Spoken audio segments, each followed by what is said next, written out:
Aloha folks, how do you doing? Good to see you. Glad for you all to drop by. Okay, I've lost my mind.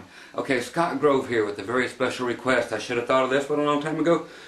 Chuck out there wanted me to do this, and I thought I better do it before I do anything else. So I can do this one in this much time. So, but it is really needed, and once again, it's thanks to all you folks out there that keep requesting videos that the obvious videos don't pop up. This is how to play rhythm guitar. Okay, so there's no lead stuff in here. I've got 80 videos out, at least 40 of them teach you how to play lead stuff. Okay, this is to teach you how to be a rhythm guitar player in a band that already has a rhythm guitar player. Okay, so what does that mean? This means get the heck out of somebody else's way and vice versa, okay? But what else to play? So what you have, I'll show you in every single situation how you can get around things and still be able to play. But Chuck's main thing was, he goes, how do you not make it sound like mud? And what that means is when you have one guitar player, it don't matter whether it's a guy on one of these guitars, or you got a guy at church, or whatever, but he's standing there and he's say it's something just that simple. And he's playing, well, what do you play? You also have to be playing rhythm. You can't be playing lead because somebody else is singing, and you got to get out of the way. Okay? So you don't want to be just sit there on your guitar doing. Okay, that is what creates mud. Okay? When you have too many people playing the same thing. And then you've got, forbid, somebody behind you on a $20 keyboard like this going. Okay, so that's the last thing in the world you need is 3 people doing that. For example, you have, I keep licking my fingers with my pickle stick. Let me get a better pick. Okay, I'll get a star pick. These actually work. They stay on. Okay, when you have people like big choirs singing, and no, this is not just a religious video, this is just examples. You have a choir singing with 300 people, you don't know what the heck they're saying. But you get somebody like the Beatles, shake it, baby, twist and shout, and you got 2 people singing back then. Hey, you can hear what they're saying there. Okay, so sometimes you got to learn when less is more. Back out of it or play something completely different. Okay, so when the one guy's over there and he's playing, what can you play to make it work and sound good and still be participating in the band? Okay, I will show you everything that you can play. Okay, not just that, because you do not want to play that. You want to play other things in different voicings in different places.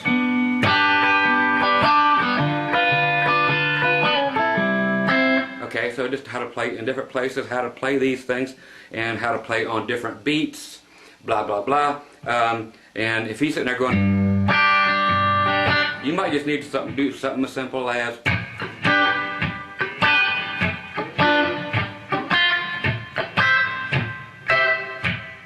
Okay, and it's not all going to be that easy. There will be tons of stuff. Sometimes you might even have to follow the bass guy, but you have to be tight with your band. I'm going to teach you how to do that. Again, if that one guy is just, and your bass guy's,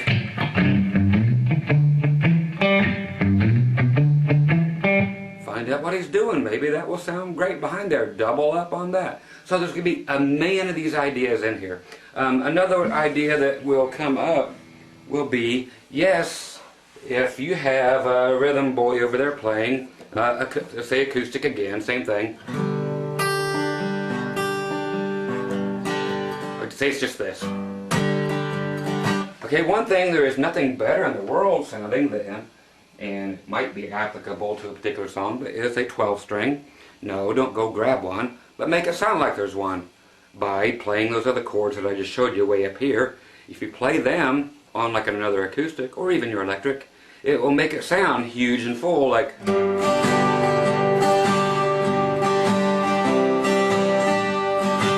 Okay, so I will teach you how to make things sound full, and you can play the same thing but with different voicings. Okay, so that's the main thing.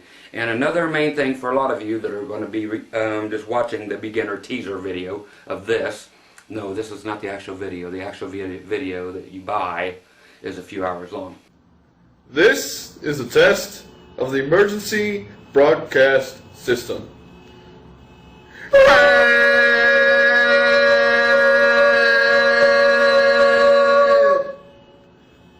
In the case of an actual emergency, it would have sounded something more like this.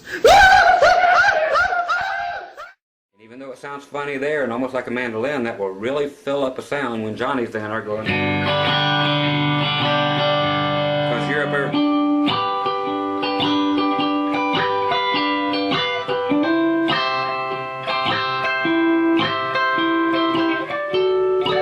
I just moved it up 2 frets for our D. C. Back to G. Playing like this.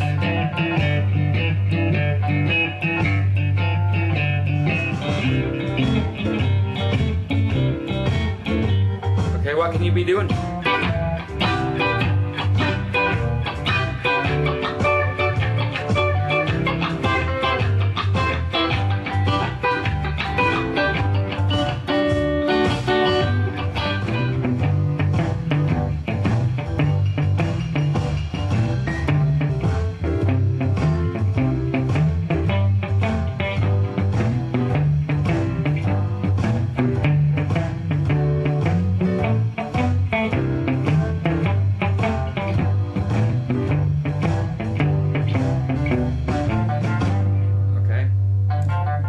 Okay, so you have choices. Now check this out.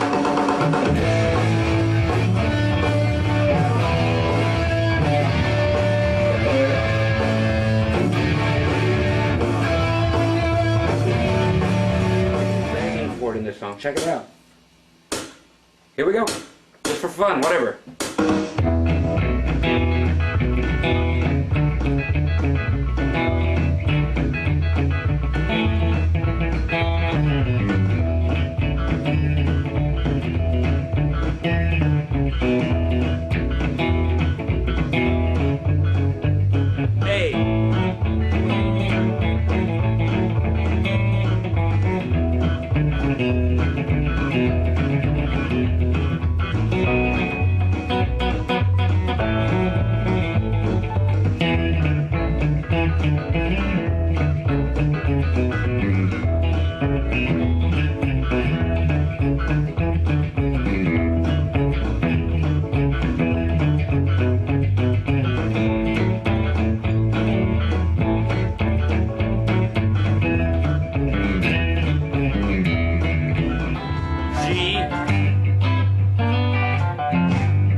D trick, D9, up 1, back to here, C.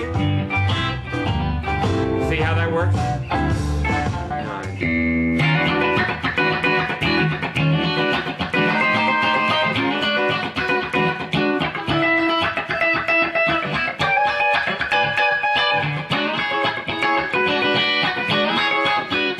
There, I went up 2 frets like I'm supposed to.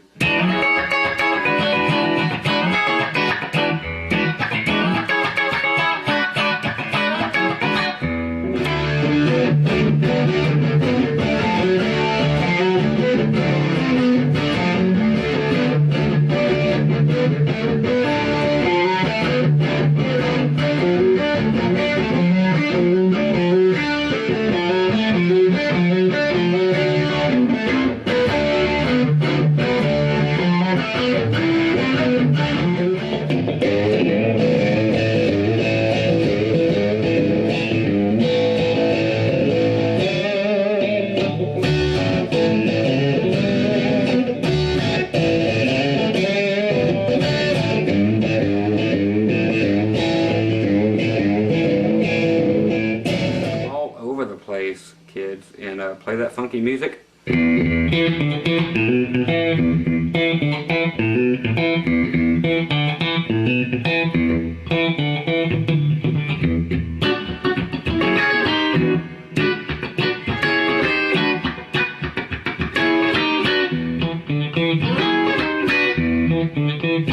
awesome. I'm sorry, winning. You starting to get the concept now? Oops, winning. It's oftentimes says unknown, but occasionally, you know, a giant marquee name comes through on your caller ID, and it's like winning, winning, winning, winning, winning, winning, winning, winning. But if you're watching this part, one of the best things you can do is learn when to shut up as far as playing. Okay, what would it sound like if in this world had what it been 35 years ago? Has it been that long? God, I'm old. Even, okay, so how would it have been 35 years ago had there been somebody behind there going at the beginning of the song? See, sometimes you gotta lay out. Otherwise, nobody would know what that is because it's covered up by, okay? Same thing if you had a, that's one rhythm part, okay? But do you need two rhythm parts? Would you want somebody behind there going?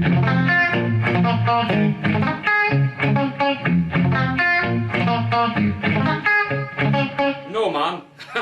You don't need that. Same thing if you were doing, let's see, what I can find here. Say you have,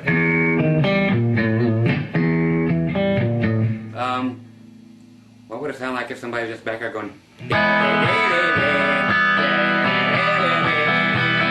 It would not be a beautiful thing. Okay, so I will be doing rock stuff on here, I'll be doing country, I'll be doing churchy stuff. I'm just going to teach you how to play rhythm. And believe it or not, most of this is not completely about what you do with your left hand playing chords. Remember, rhythm takes two hands. And most of you are really, really, really, really bad with your right hand. So a lot of this will actually come up, meaning we got to do some right hand work on you, meaning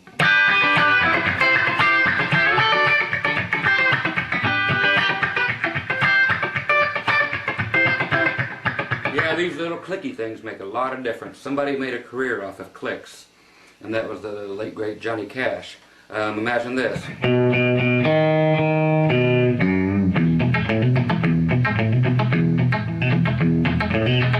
Hear all them clicks? That was a combination of three things. The lead player, or the rhythm player, the one and only electric player, going, and the bass player slapping, boom, on a stand-up upright bass, and the drums going with brushes, okay? So all that together gave you that train sound. Okay, sometimes your only job might be to be shutting the heck up, but now instead of syncing up with the guitar player and playing different voicings, instead of playing the bass part or playing some funky, weird part, you might have to sync up with the drummer, suck it up, and do what's best for the song, not what's best for making you look good. Sometimes I have to start to go.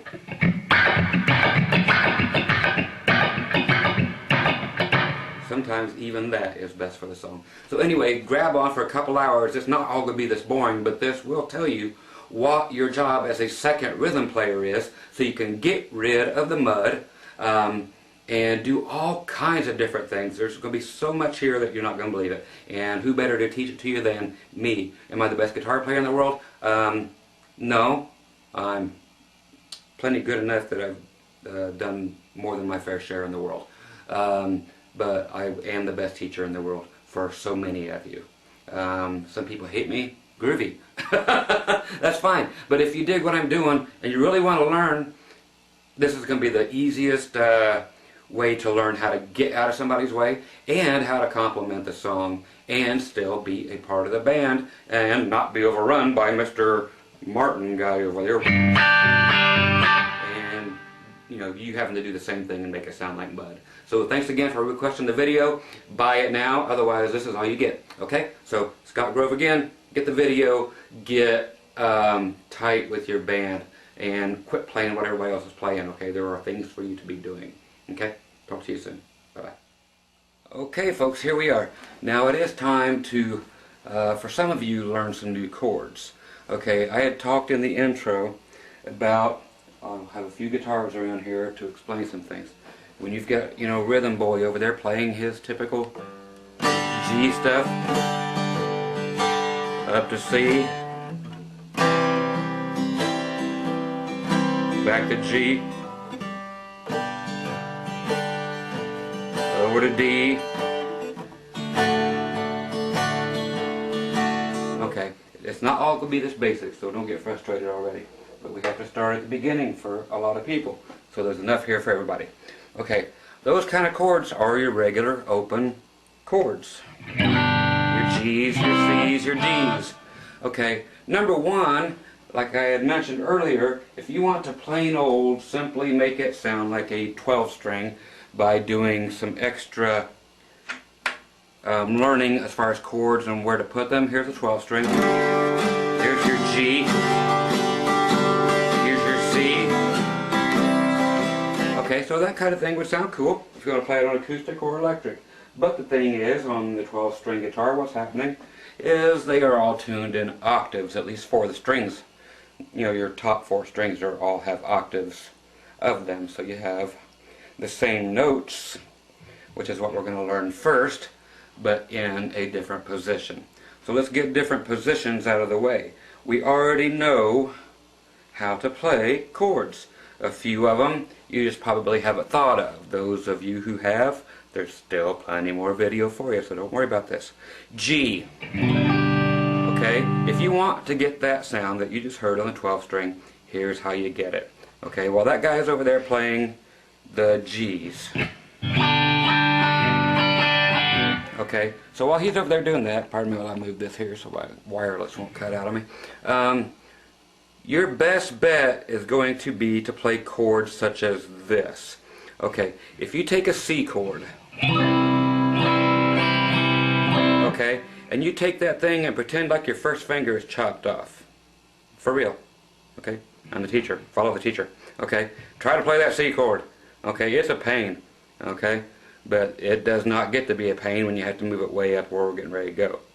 Okay, what made this a C chord was, number one, either what note you're playing on the A string when you're playing it, because there's the C note, or what note you're playing here on the B string. They're both still C chords, C notes.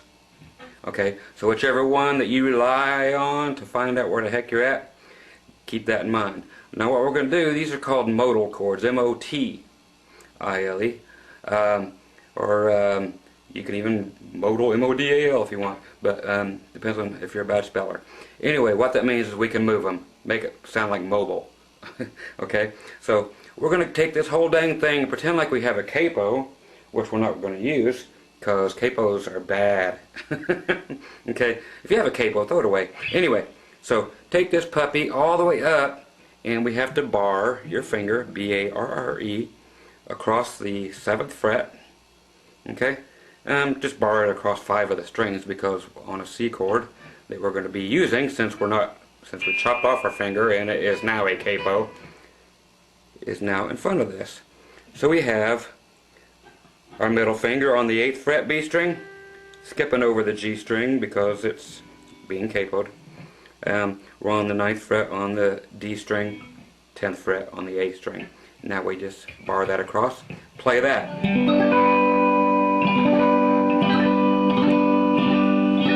That's the same as your G down here, but now it's up here. Okay, so that is taking place of the other strings on a 12 string. So you got, I'm going to call him Johnny. Johnny over there, he's Johnny for the rest of the time. If your name's Johnny, sorry, it's going to be confusing for you. I got Johnny Cash on the brain today. But say that rhythm that's going on. Now yours will be,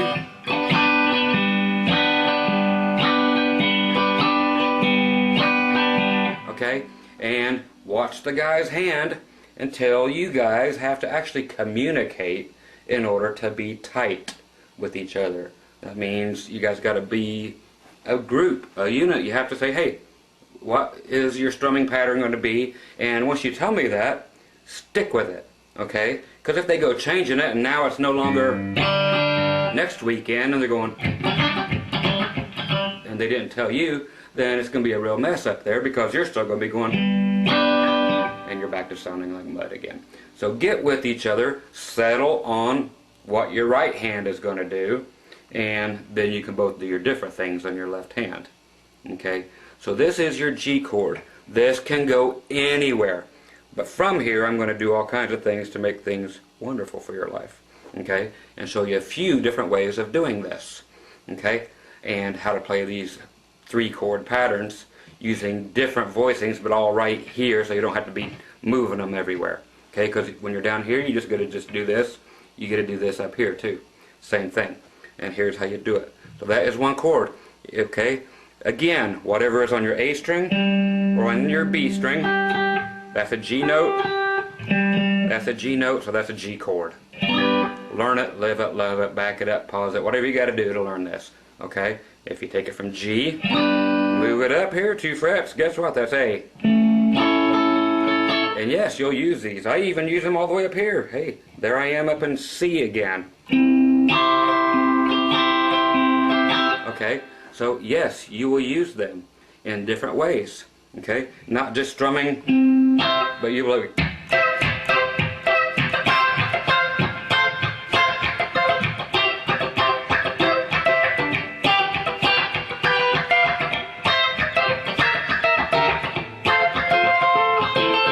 Okay, so you see where I'm getting at. So there is one way to play that. It's just kind of a barred C chord. Okay, your next chord in a G, because that's what we're playing, will be a C. How do we play a C right there? By golly, it's just like this. What I do? Oh, it's an F chord, folks. So play your F chord, the note here on your high E string, and the note here on your D string, we'll call it. You know that's an F chord. If you move it up 2, it's a G. Hey, but it's so close and already here by this G, you don't ever want to really play a G chord like that right here if you're trying to do just the rhythm thing behind somebody else's G chord. If you want to do it by yourself and you're the only guy playing, yeah. But since his is already going, guess what? This one already sounds the same. It's so close that it's still going to create mud. So we got to separate it. Okay? So we did G. Okay? Now we got to do this F looking thing, but we're trying to find a C. But way up here, right? Because we did G here. So you just keep moving it up. There's G, A, B, and C. Okay? So now you're just doing the F chord, but using your first finger instead of at the 1st fret, all the way up here at the 8th fret, then finishing your chord. So that is your C chord. Okay, so first you had G. Now C. Back to G. Now we need a D. You don't want to go down to that one. We're still trying to create different voicings, is what these are called, and in different locations. This is not the only location. I'll teach you more locations. It's all about location, location, location. Okay, so we need a D chord. Let's find one within this particular 3 chords that I'm showing you. Okay, so instead of that D, we got G. Now we have C. Back to G. A D can be done a few ways right here, just by simply using that bar that you already have there and playing the D string, G string, and your B string. And it's really nice to finish it up by putting your pinky up here on the 10th fret. Okay, because if you play it like this, you're going to have a tendency to go off the edge and actually hit the high E string, which is not part of the chord. Okay, it is a chord, but it's not a regular D major chord. So if you're little Mr. Fumble Fingers, or you just want a nice high D note in there to make it sound nice, throw another D note in up on the high E string. Okay? Okay, so there you go. You have 3 chords now that are no longer down here, and you can play exactly what Johnny's playing over there with your right hand. Get that synced up with him. In sync. Justin Timberlake. Anyway, G and C, back to G,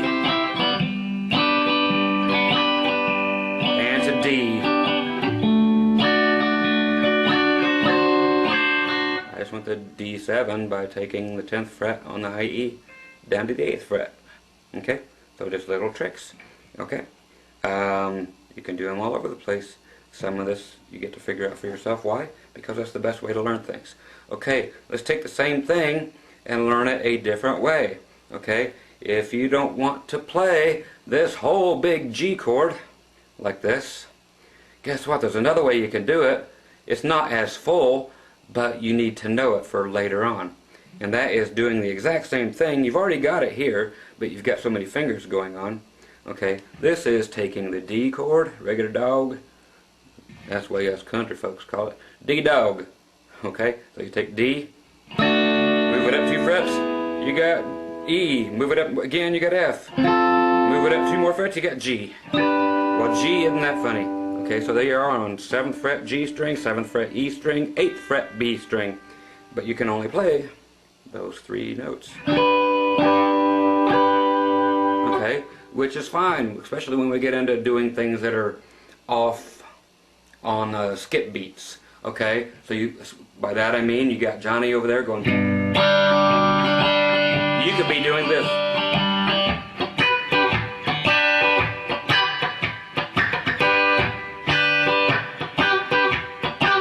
Okay, so that's coming up, but that way you don't have to make the big huge chord.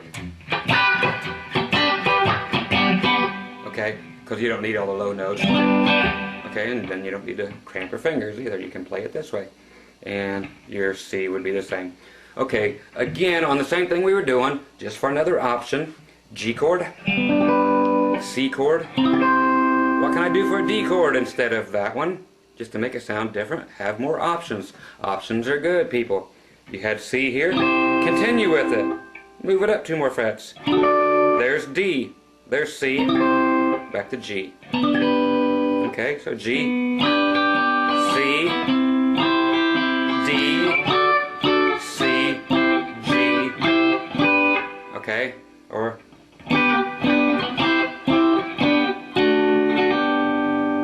see how these are getting into play, and they're all right here. Okay, they're all right in this area where they need to be. Sorry for the glare, I can move a few lights. It's not impossible. Okay, hey, that made things worse. It's pointing towards the ground. Okay. There you go. You can probably see the guitar better now that way. Okay, so that is a cool way to do these. There are more places to do them. Same thing.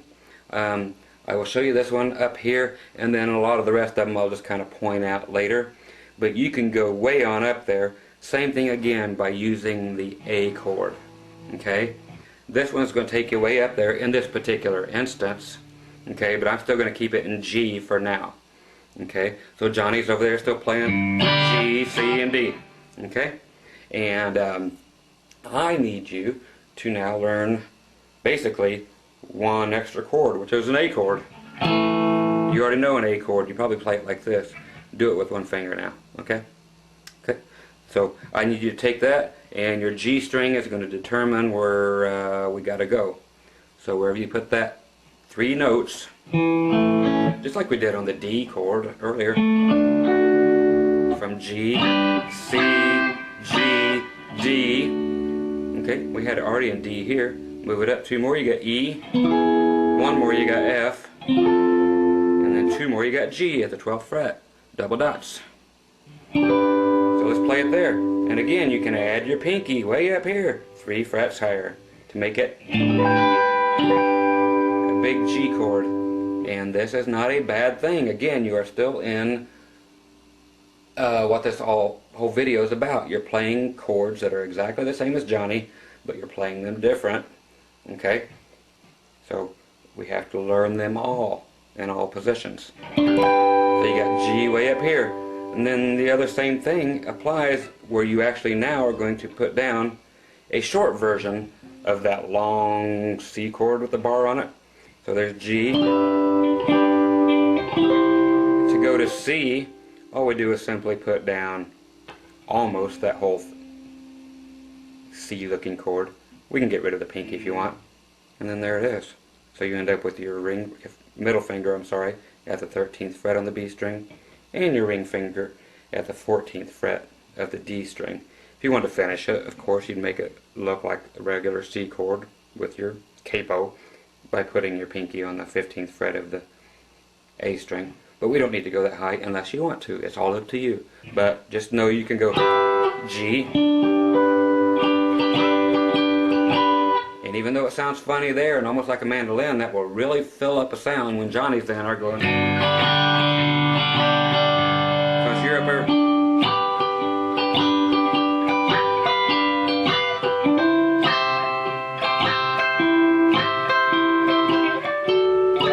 I just moved it up 2 frets for our D. C. Back to G. Did was the F-shaped D chord there. Okay, so again, they're all right there. So that is how you get around playing general chords, okay, as far as backing up Johnny goes, and not creating mud by playing the exact same thing he is. Because no matter how hard you try and how much you guys really get together to try to get in sync, something's going to happen with your right hand. Okay, now that brings me to the next point. That is not a bad thing. Let's get into the fact that you guys have already now practiced 300 hours together, and you guys have all your right hand, and you're doing the same thing here.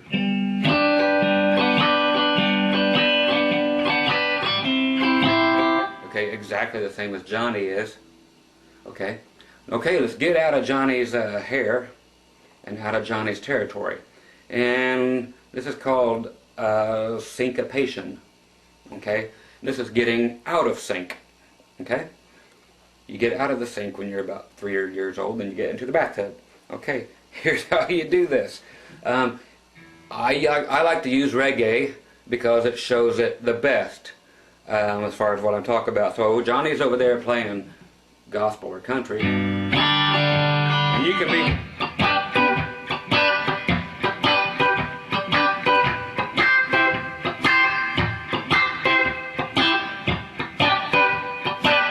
okay. This requires you to do what is called syncopation and muting. So you can either palm mute, which means use this part of your palm and then put your hand down on your strings. You don't have to do that, just shut it up. I always play with my hands on my strings anyway and lift it up for when I want it to ring. So the rest of the time it's quiet. So that way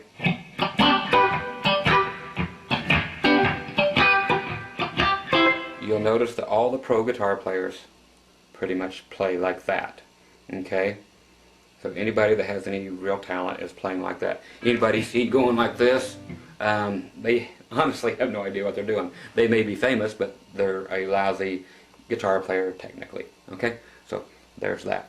Yep, send your letters and emails to somebody else. Okay, so that is all in whether you mute it here or whether you mute it here by simply lifting up. Not off, but just taking your fingers off enough. They're still on the strings, but you know how to do it. I'm playing here, nothing's coming through. Why? Because I'm not pushing down to fret them. I have my fingers there, but I'm not pushing. So a combination of both or one or the other. Anyway, so get the rhythm. Come on, if you're a white boy, you'll need some more help, okay? But you got to play between the beats. Let's get something going here. I will play a actual backing track and show you some ideas, okay? Instead of me just doing this. I'll do this quite often and come back to this. What I have set up here is, let's just grab the middle of it somewhere. What key do you want to go in? Heck, while we're here, let's go ahead and stay in G. We'll go to, I don't know, some kind of blues thing, I guess. See what we got. Let's get in the middle of it. Okay, listen to the guitar player. The rhythm player. Yeah, just as I say it, they start going into that part. Okay, let's go to this part.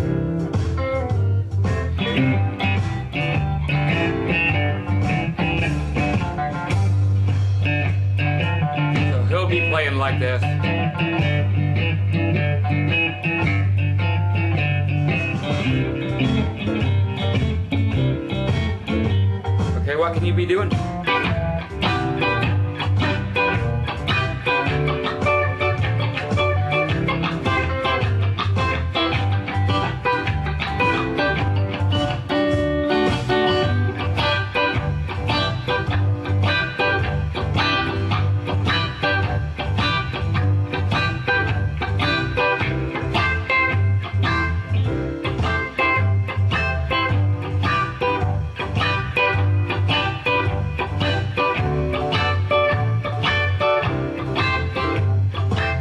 Okay, it's the same thing up here where I showed it to you up here like the A chord, but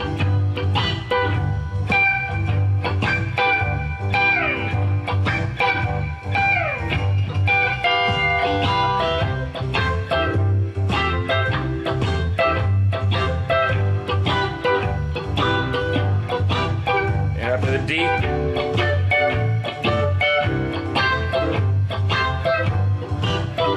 Okay, so that's how you syncopate, how you get in there and play in between the beats. So Johnny's done it, doing that stuff. I am going to do what I really needed to do about an hour ago. I'm going to pull my wireless off here, and I'm going to make you all stand right here and wait on me. Why? Because that's the way I am. I hate stopping tapes. But anyway, because I'm standing right in a zone there where everything is cutting out on me. So back to the old guitar chord, and we'll get right back on a track here. Okay, so I have a volume pedal. I'll shut that off, and we're back. Okay, wasn't that great? Okay, so that syncopation is great for things like that. You play in between the beats. Okay, now you notice we're playing with no vocals going on. So you can do that, still do that syncopation, but stay out of the way of the vocals. Okay, when it's time for a lead solo, you can play lead or whatever, but right now we're on rhythm, and if somebody is singing, you play the same thing, but take it down. The singer needs to be heard. If you hear a record anywhere, or, yeah, I'm old, so I say records. And I'm thirsty, so I say drink. Okay, so you got your record, your 8-track tape, your cassette, or your CD, or your MP3, or your MP4 is playing.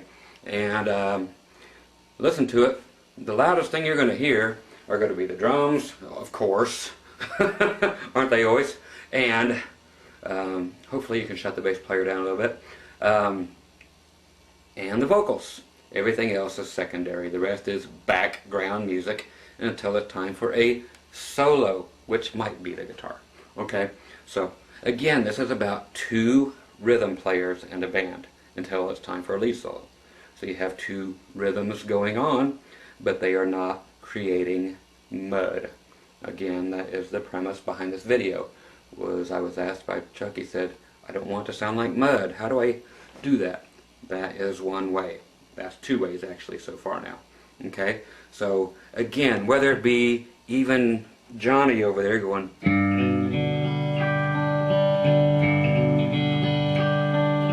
you can simply not do that, or you can simply not play at all and let the thing breathe. Okay, but if you need to play along and you're looking for something to add, you can always, whether it be a volume pedal or a volume knob, do those same chords while he's doing in G. You can simply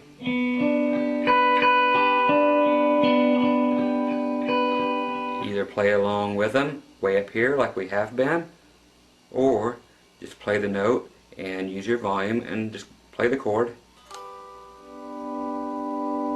And the next chord comes in C, G again. Just create some atmosphere. There's an old saying, sometimes less is more. Okay? So that's how you can avoid, again, creating mud.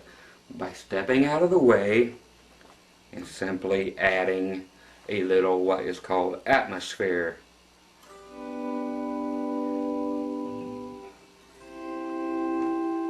If you don't have a keyboard player, this is great just to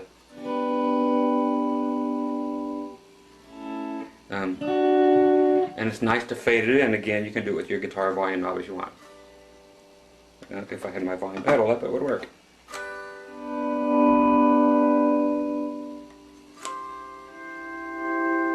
You know, things like that. Use your imagination, okay? So that can be more effective than you over there trying to be guitar god, because you are trying to do what is best for the song, not what is best for you. Okay, you're trying to compliment Johnny. Okay, maybe Johnny's not the main focus, but he's handling the rhythm, and you got to do something else. Okay, so these are your something else's. These are your choices. Okay, your other one, right away, is ask Mr. Bassman, what are you doing? Okay, this is another way. Okay, let's go right back to Mr. Bassman here and see what he's doing in this song.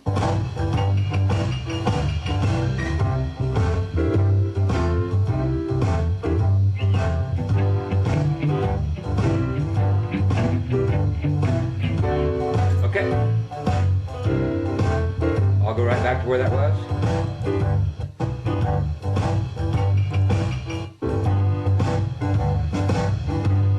Okay, so all the bass player is doing, if you ask him or if you just watch him, you can do the same thing as him. This is just another choice, okay? And this is still considered rhythm, okay? And this is...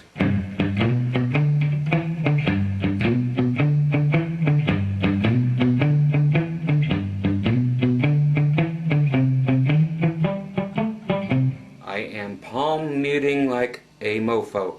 Okay, so that is putting the hand on here, doing it not up here, because you can't hear nothing. Keep going back, until you get chunk, chunk, chunk, chunk, chunk, chunk, chunk, chunk sound, but you're not on top of the bridge, but you move it back until you hear the note and you hear the muting. Then you play what the bass player is playing. Again, you have to be tight. You have to ask him, what are you doing? And can you do it now that you've showed me what you're doing? Every time we play this song, please. That way we are not creating mud. Okay? So one person playing is dirt. Okay? You come along, you're a big rain cloud. If you don't do it right, you create mud. Okay? So your job is not to be the big rain cloud. Okay? I know. Horrible metaphors here, but... Okay, so ask your bass player what the heck he's doing. Have him show it to you if you can't figure it out. Okay, but ask him, okay, hey, show me what you're going to do for this song, and let's do it exactly the same way every time, because I want to do exactly what you're doing, and I don't want to mess it up. Okay, because if I mess it up, it sounds like Bassman's messing up too, because he's not playing what I'm playing now. So you guys play the same thing, if that's what you're going to do for that song, if that's what you picked to do. Otherwise, you can do it for part of the song and do the other things for part of it. The chords or the syncopation. Now you've got 3 different things you could be doing in that song already. That is not what Johnny's doing. Okay? So, that one simply, if you need it, some of you do, some of you don't. So for 30 seconds, some of you do, you get it. In G, 3rd fret, low E string. Twice. You go all the way up to the 7th fret. Now 5, 7, 5 on the A string. So you got... Look at my right hand for the picking pattern.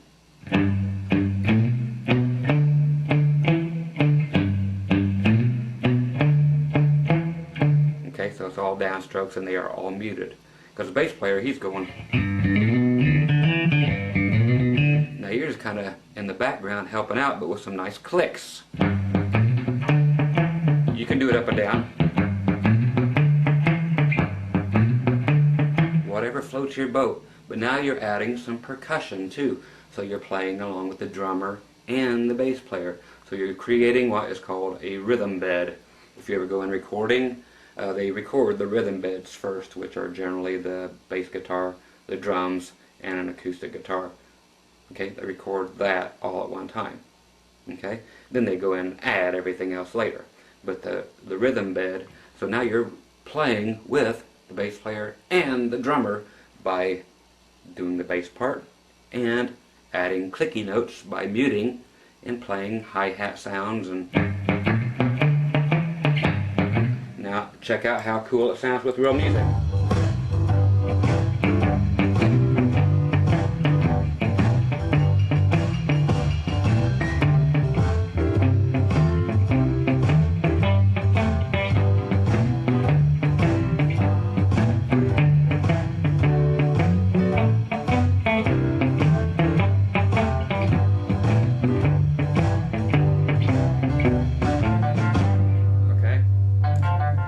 Okay, so you have choices now, and you don't have to play any of these loud. You can determine, you've got ears, determine what is groovy. Okay, so those are a few ways. Do you want to stay in the key of G? No, I don't either. Okay, so let's get out of the key of G for a while, and let's have some more fun.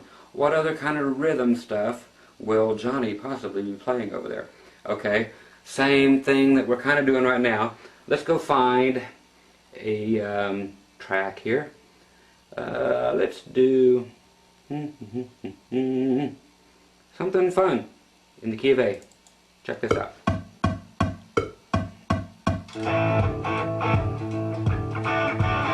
Kind of a ZZ Top sounding fun.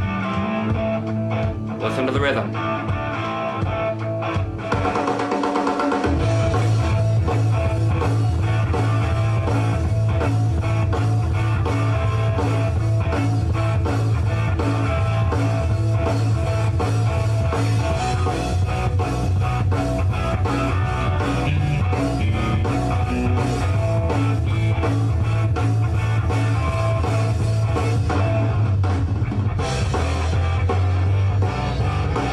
Okay, so all that is kind of a rip-off of Lagrange, okay, which is what it's meant to be. They're backing tracks. And no, these are not my backing tracks. These belong to Guitar Center for some kind of blues guitar player search they did a while back. So, anyway, something like that is great. To be left with the bass player, a drummer, and the one rhythm player.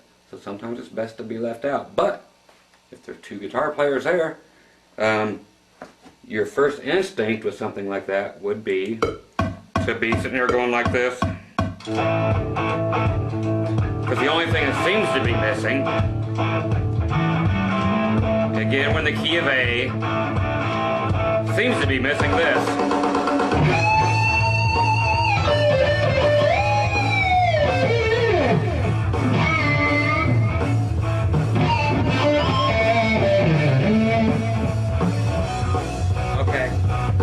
So that's what it seems to be missing, right? Well, that's what it's missing. But if you have to play some rhythm over top of it, let's find a place for you, okay? Let's analyze this, okay? Because there's going to be a lot of songs like this. Okay, again, let's listen to the rhythm guy.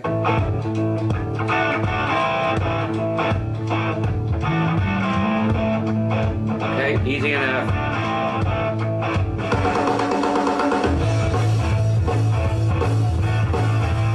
Okay, now these are going to be chordal variations, and again some more things where we're going to do the, but no, we have to add some distortion just for fun. But again, if you don't have distortion and you don't want to use it yet, this is just to give you ideas. If all you play is an acoustic, fine, no big deal. I'm giving you the ideas. What effects we have on should not matter. Okay, so again, he's going.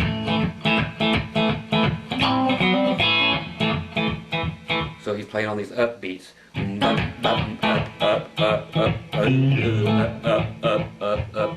Okay, what we can do are, like I said, chordal variations. Okay, even though he's playing right here in A, he's stopping. He's doing what is called staccato stuff. And playing very definite notes that stop. So it's very choppy. Okay? So you have these kinds of chords you can play behind it, if need be. And here's how, like, say this one is. Same thing I've already showed you before, except for one thing. The regular same A he's playing, okay, you can play, which is just your middle three strings, your D, G, B string on the 2nd fret. You can play those. But guess what? You get to let them ring. Why? Because Johnny's stopping them. But that's a cool part of the song, so you don't want to kill that. So ask Johnny's permission, or do what's best for the song. But if you need to play, and you want to play, and maybe this will add something. That's why I'm here, to show you how to add things, so you can play too. You want to play in all the reindeer games? By golly, let's do it. The other one being adding what I've already showed you way up here. There, I'm in tune. Okay, it's a beautiful thing. Adding these 2 notes. Okay, so you put your middle finger down, 3rd fret, B string, and then your ring finger down, 4th fret, D string. Okay, so your first one was A. This here's actually like a D chord. Okay, now we cannot go to E because E does not rest well against an A chord. Okay, this is all while A chord is happening. These are just different voicings that can get around and play well with each other in an A chord. Another one is this thing.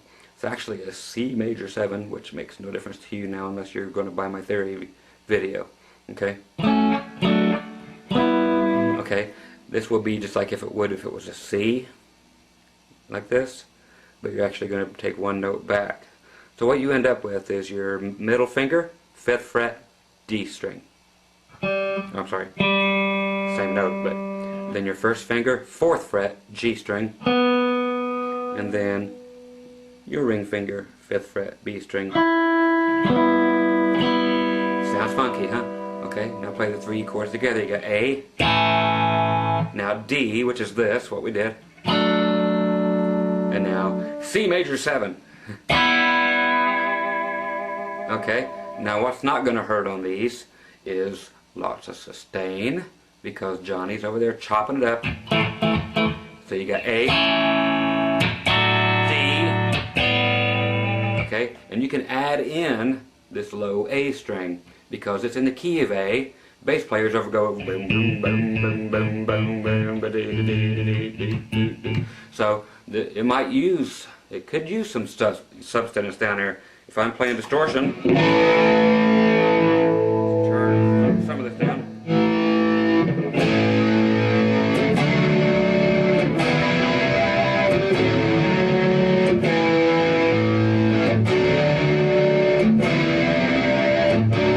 You can even add in low stuff with this low note, like.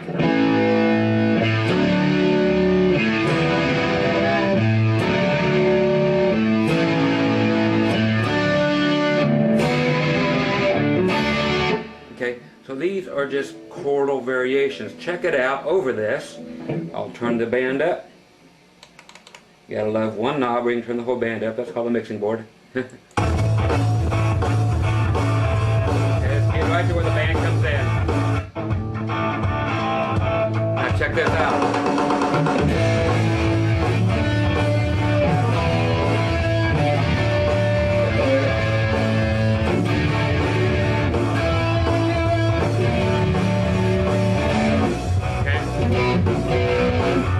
To B.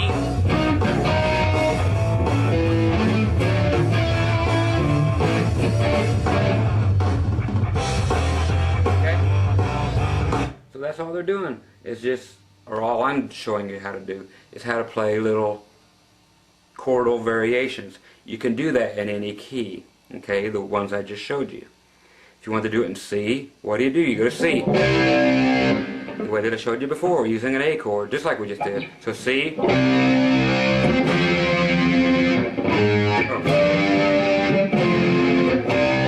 Okay, so this is one of those that you can always use. And just remember how it goes each time. Okay, so it's just, now we're just here in C. To F. It's just another option you have. And you can, again, get in between what Johnny's doing. Okay, let's get back to Johnny, because he's part of the band. Listen to him.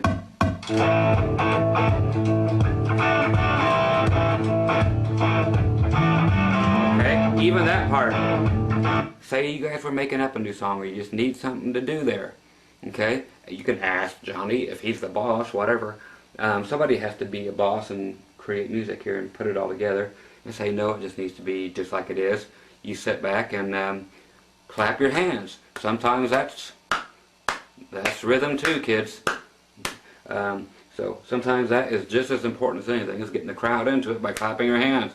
I'm not trying to teach you or discourage you not to play, but sometimes 2 guitar players is 1 guitar player too many. Only in certain situations. You're going to be very glad you have 2 guitar players in most situations, but sometimes a good clap helping people get going is just as important or more important than what you're actually playing. Okay, now let's play between the lines. Okay, just like reading between the lines. Go, Johnny. Okay, he's doing.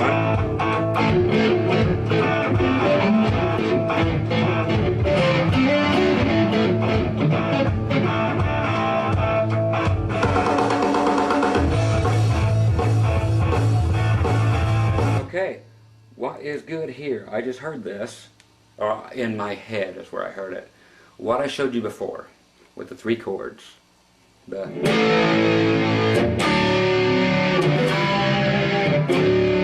Okay, heck, I just heard this would sound really cool if you just let them ring longer. Okay, let's try that. Just for me. Or it's actually for you, but for me it sounds like a fun idea. Check it out.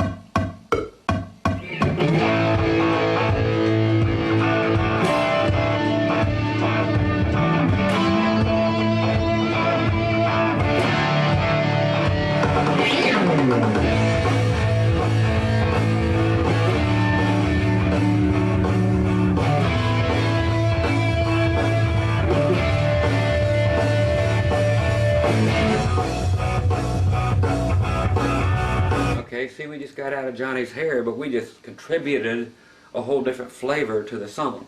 It may or may not be what you want, but now you have another option, don't you? Okay, so that's what this is all about, is more options to do. Okay, in a song like that, same things are going to apply with what I showed you before, is to get out of Johnny's way. Now we're going to get out of his octave, okay, and go to just a different place on the guitar. So let's go back to the old ideas of what? Okay, what's going to make the most sense? What's going to be coolest sounding, which you'll find out as we go, are going to be the D option. Okay, so the D chord, but take it all the way up to the A position. How do we do that? The B string, again, names it. So it was a D chord. So your finger right here on your 3rd fret of the B string, that is a D note. That tells you what the chord is. So you have to take it up so that finger is actually on an A note. So there's D, up to E, up to F, up to G, up to A.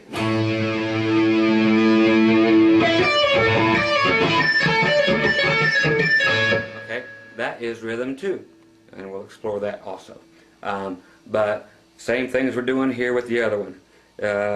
We do the A, and you know how to do an F chord, but it is actually a D chord now. Why? Because the first note, or the one that names this chord now, D, is on your high E string. So same as we were doing before. Here's A. You can do it this way, the big way, or like a D chord. Here's A, D. Okay. So we did A here, D. Now we got like a, what I said was a C major 7. So here's A, D. Now the C major 7 is weird. Very funky. We can use it or not at this point. So A. Okay, and if you want to know that one, it looks like an F chord. Okay, we're doing the D, which is actually shaped like an F. Now if we're going to do C major 7, we have to go down to C.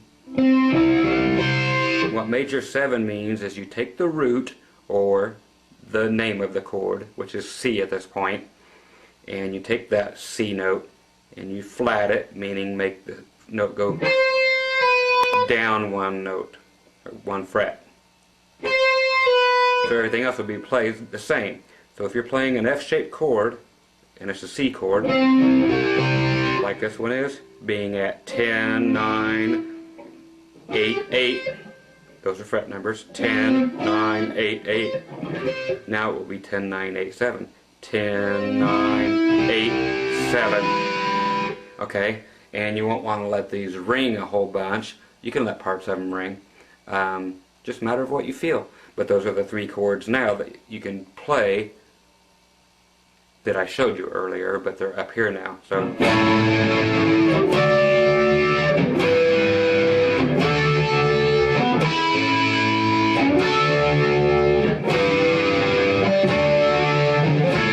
okay, you see how this is starting to work? It's kind of funky, but it gets you out of Johnny's way. Down here you are in his octave. Here you are an octave higher, which thickens things up instead of making it mud because you're in the same place as him. Okay, so now you are out of his way.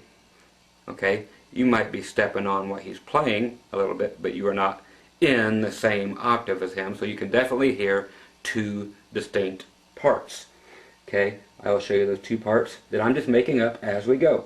I do all my lessons this way, so you can learn with me, kinda. Okay, it's just ideas, and that's all this stuff is. You're just looking for ideas to get out of Johnny's way. Okay, but still help the song. Here we go with these notes.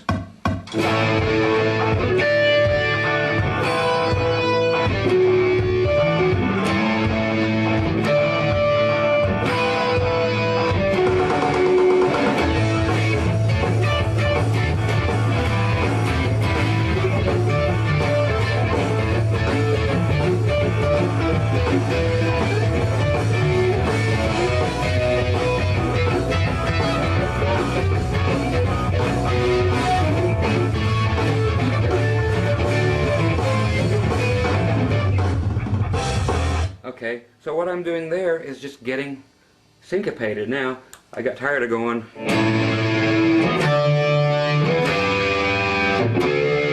Okay, wild chords. This is what we've been doing for an hour now. But then you saw this. I'll put it right at the beginning. The syncopation thing that I'm muting here with my palm, and muting by kind of lifting up and getting groovy. So we're going to get groovy right here, folks. Okay, Johnny, I'm getting my groove on right over top of you, right from the beginning. Here we go, check it out.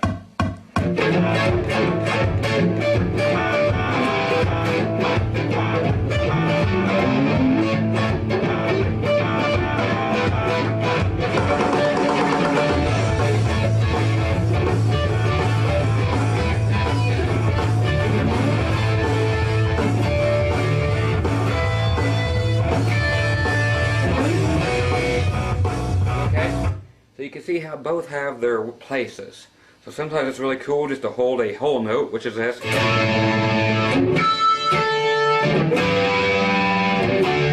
While Johnny's back here, it's really cool to hold the whole notes.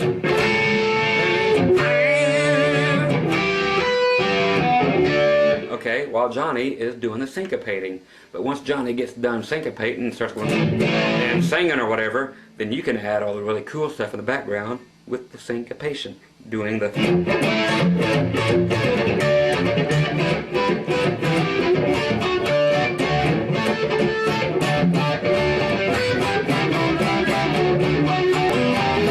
You know, whatever you want to do.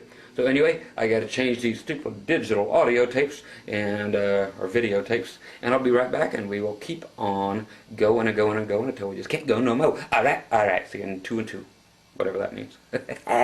Okay, we are back, or I am back, and I never left. Anyway, for some of those of you who have never taken a lesson from me before, as you might tell, I keep trucking right along with these things and give you the most information I can for your money. And It's up to you to run the pause and rewind button. Okay, that's all I got to say. I'm not sitting here and waiting for you.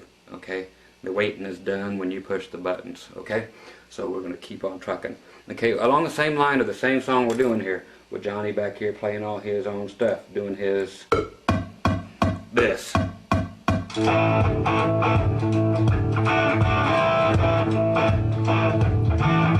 check it. Bass player doing really lead stuff there.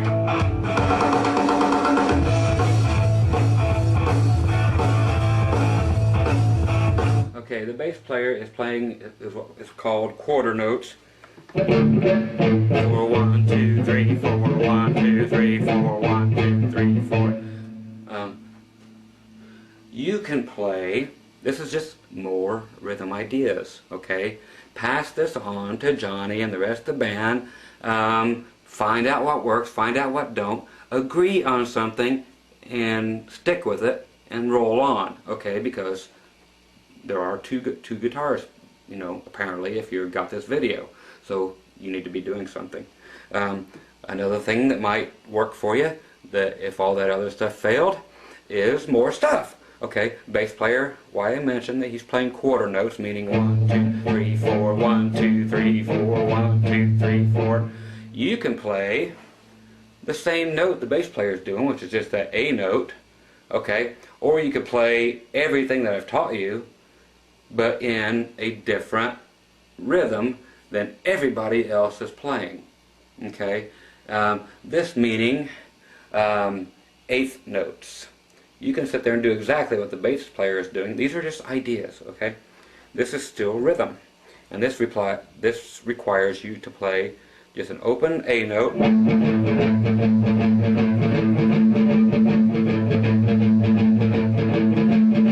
Because bass player is going 1 2 3 4 1 2 3 4 1 2 3 4, all down notes. Or if he's playing like a real bass player, he's just going. Okay, so that means you will be doing up down up, or down up down up down up down up down up down up, which simply would sound like this against what Johnny's playing.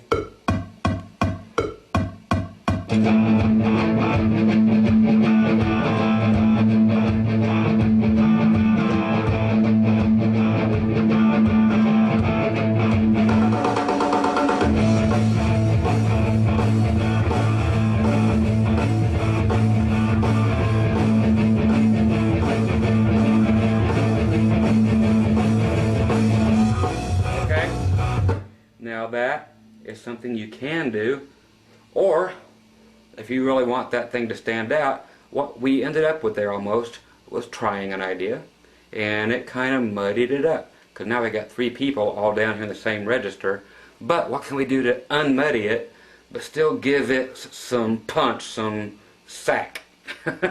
Okay, this is called 16th notes. Okay, same note.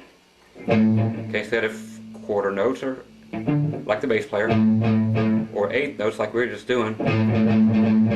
Okay, 16th notes are twice as many as the eighth notes.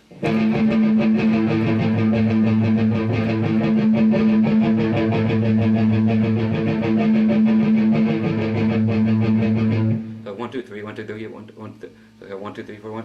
Okay, so it's just da da da da da da da da da da da on every single note. Okay, so.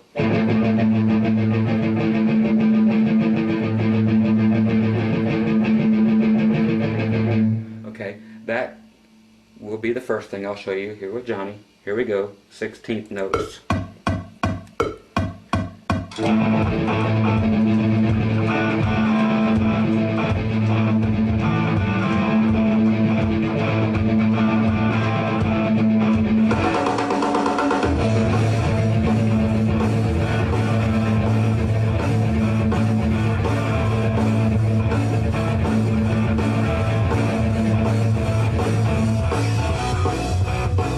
Okay, so those are 16th notes.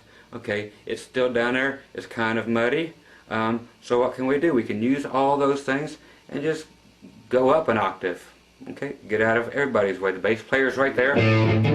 Johnny's going, everybody's there. Let's take them up an octave, try it again.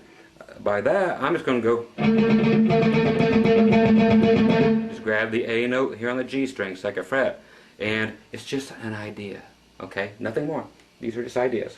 Come here, Johnny. 16th notes.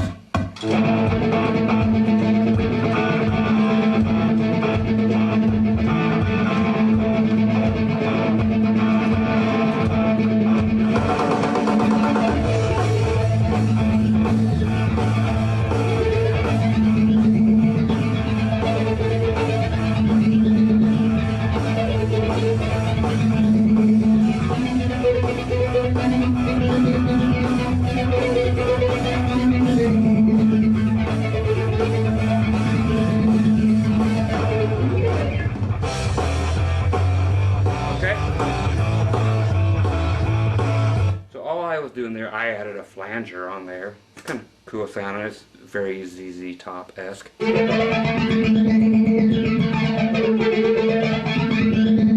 that added a whole new dimension to the song. See if that flies with the band. But again, you're playing rhythm. You're playing 16th notes now, which is what the drummer could be playing on the hi-hats. That sounds like he's just cranking away at 4/4 time.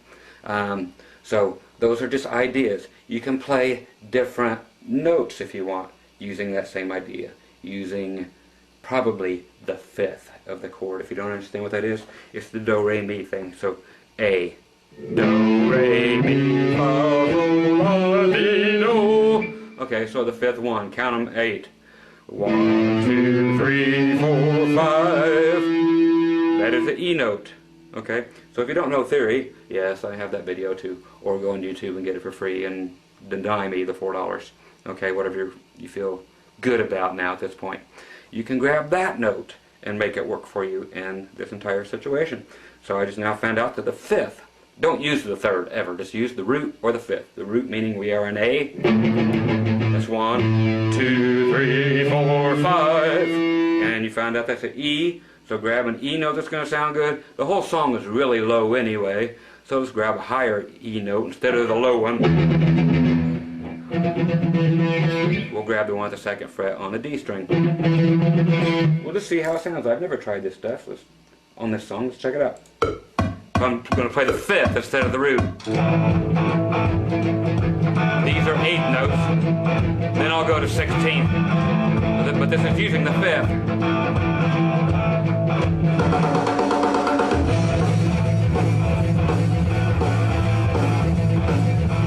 Now back to the root. Back to the 5th.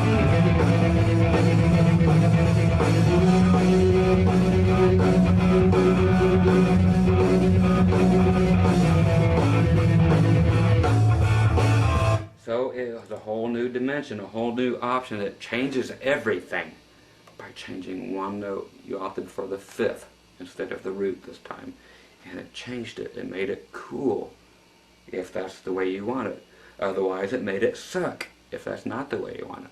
So there's all these different things. So there's a whole bunch with just da da da da da da. But you're getting ideas for other songs. Okay, let's pick another style and do some other things, okay? Like I said, I don't plan these ideas out. These are requests from people, and I know how to do every little nuance there is as far as every rhythm there is out there. So I will simply click on rhythm examples, and I'll show you different ways to make it happen, alright? So let's go to something we haven't done yet. Let's go to key of E. I don't even know what this is. It says it's in the key of E. It's called Monkey Paw. See my monkey?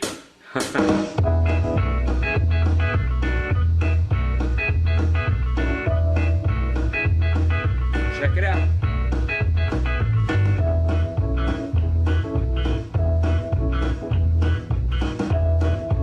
Okay.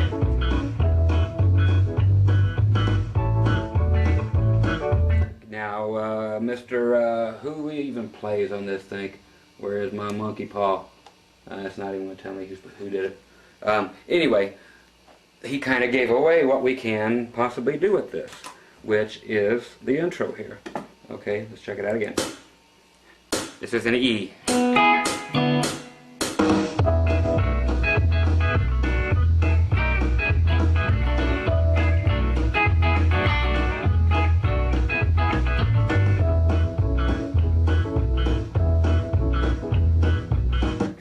he's actually given us two different rhythms already. Okay, number one, you got Johnny over there going, or he's going, depending on what kind of a player Johnny is.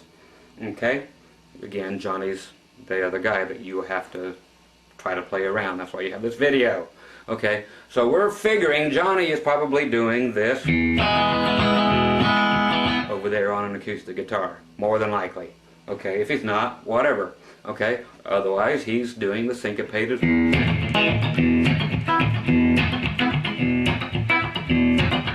Okay, now this guy, whoever he is on this particular backing track, has given you one idea that you can do, which is the tequila song. Okay, again, this is using the D chord, but bringing it up 2 frets to E. And he did, listen. It's just going back and forth from E to D. Listen.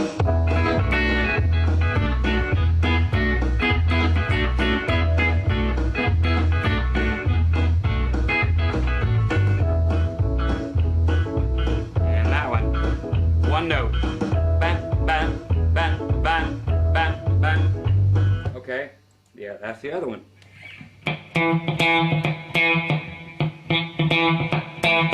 Okay, it's one note. It's not a chord. It's just a note. Okay? But that's rhythm, because it's going... More clicks to help you sync in with the drummer. Okay, so you're syncing in with the hi-hat. Listen to what the hi-hat's doing. This is all your job, to pay attention to every little instrument around you and play something that somebody else is playing, but not exactly, but to complement it. Okay? So find something else to lock in on other than the other guitar player. Do not play what the other guy's playing. Okay? That's the whole point of this whole video. Do not play what he's playing. So again, there were two things. You had one guy was... Again, that's back to just our D chord, and we're going to the 7th, which is, okay, so your D chord that is up in the E position, so it's just moved up 2 frets, because we're in E now for a long time, folks. Okay, so get ready, because we're going to have a lot of stuff here with this rhythm. So the one that obviously played right there is the E, that looks like a D, and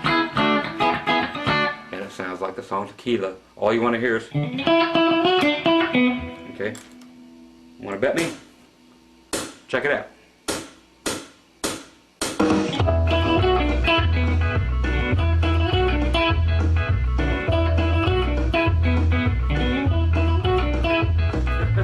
Okay, see, so it's the same song. Anyway, so that is one thing you can be doing, and we already know that. But did you ever think to play the tequila thing? Play whatever you've ever heard in your life, not just what I'm showing you, not just whatever. Just pick out everything and use the rhythms, but counter rhythm whatever Johnny's playing. Okay? And the guy on here is playing 2 different rhythms. He's playing... That's an idea. Okay? The other one was just simply to take the root note and...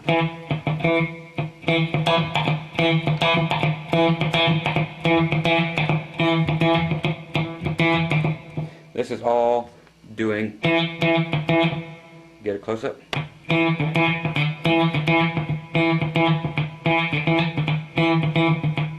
So I'm doing some of the muting by lifting up. The other ones I'm doing down here. Because like I said, I, along with 90% of professional guitar players, play with their hand on the strings. Okay? It's just the way it's actually played, kids.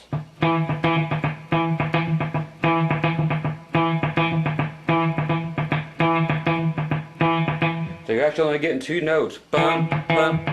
All the rest are clicks and clunks and sounds like people from Ethiopia talking. Or this guy. Aloha, little monkey. Hey, bonghole. Okay, enough fun with the monkey. Bad monkey, gotta spank my monkey, hang on. Okay, sorry I offended some of you, but I don't care who you are, that's funny right there. Okay, Sling Blade and Larry the Cable Guy had a baby. There he is. Sure is fun to spank the monkey. Catfish, fried taters. I know you didn't pay for Yeah, some of you pay for this. I'm a sick individual, so live with it. Okay, so you have two things that were shown to you by somebody other than myself. Okay, what else can we do? Let's check it out.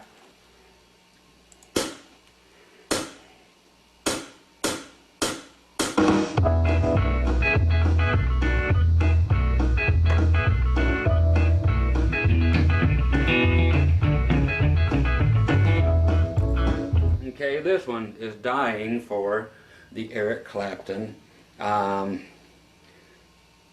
Lay Down Sally rhythm.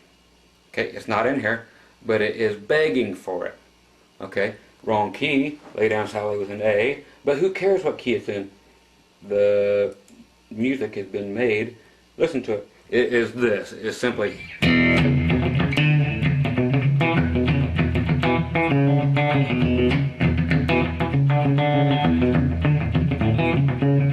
You know, this kind of a thing. Okay, so to show you real quick before I turn the music back on, that is simply the low E string and your first finger at the 2nd fret on your B string. Then you're doing your ring finger up to the 4th fret on your A string. Okay, so get that going. A lot of you know this, for those of you don't, there it is, and it ain't going to last long. If you need any more, pause it. Okay, play it faster and add in. Okay, go ahead and bar across so you can add in that D string at the 2nd fret also. You have all 3 strings.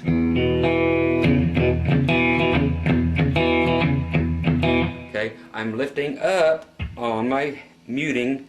I'm just actually, my hand is like resting on the guitar finish. This here's over dramatic, but look. That's what I'm actually doing, but say I'm doing that. It's kind of rolling your hand off, but it's doing it so slightly here that you can't even see it.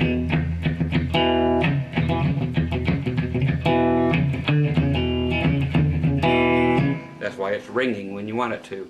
But the rest are click, click, click, click, click. It's all about click. It's this rhythm. You're doing drum parts. You're doing other guitar parts. This is not the main rhythm part. You are the secondary rhythm, which is sometimes way more important than the original rhythm. Okay, so you got to know your part. Okay, your place is to find something different. That's why you bought the video, so you can play something different than Johnny. Okay, so again.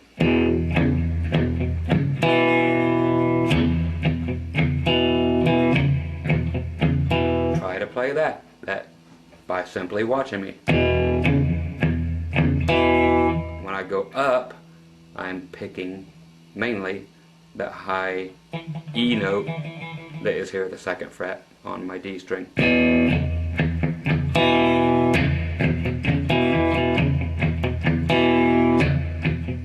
And you can bring your ring finger up to the 5th fret in this whole mix.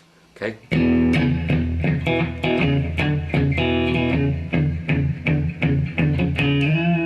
And then all the way up to the 7th fret.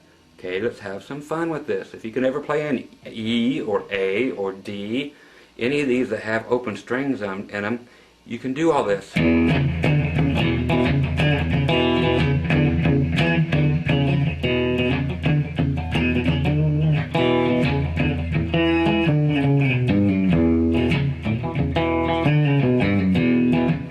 Okay, so there's all this stuff. If you want that real quick, 2 times on the E note, 5, 4, 2 on your A string. These are the numbers of your frets. 5, 4, 2, 3, 2 open on your low E.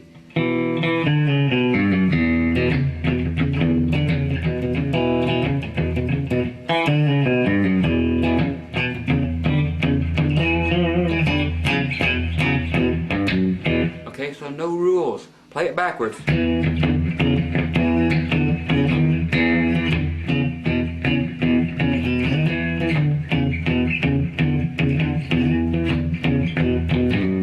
It don't matter. Those are just notes. But it is begging for it in this song. Check it out. Here we go. Just for fun, whatever.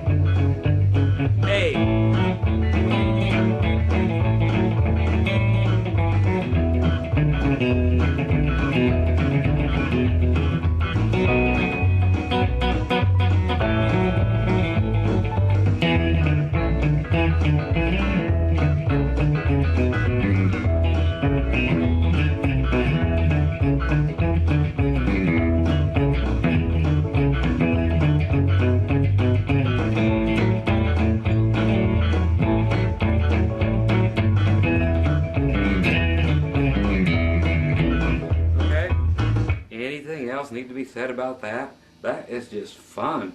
Okay, so that is a rhythm that you're going to want forever. The other one, I know this is how it's going to be. Okay, so if you want that, go back and get it, because that's all I'm going to touch on, and that is some of the coolest thing you're going to learn, and it's easy. Okay, so here comes the next one. If you don't want it yet and you haven't got the other one, what do? You pause it and you play it for a couple hours. You put it in your brain, you come back and get more. There's plenty more to come. Okay, so next is the infamous. Everybody can't figure this out, and I'll show you in a few keys, or 2 keys, and the rest is up to you. Is the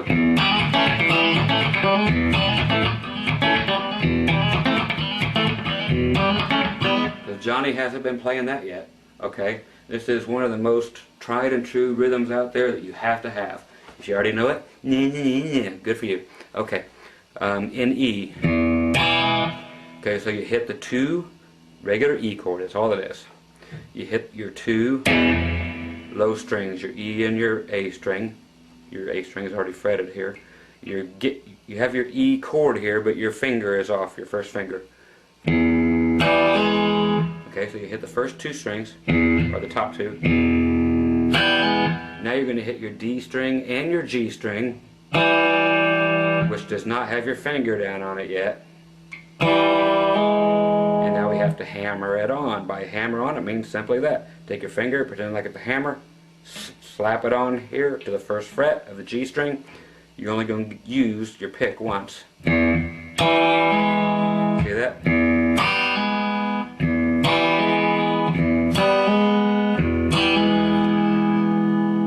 So that's how that goes. Then you do a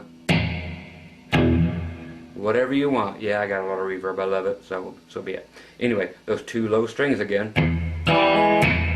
However you want to do it, whether you want it to be a big click or whether you want it to be a muted, where you actually hear the notes instead of that. It's up to you. I don't care. But get it there.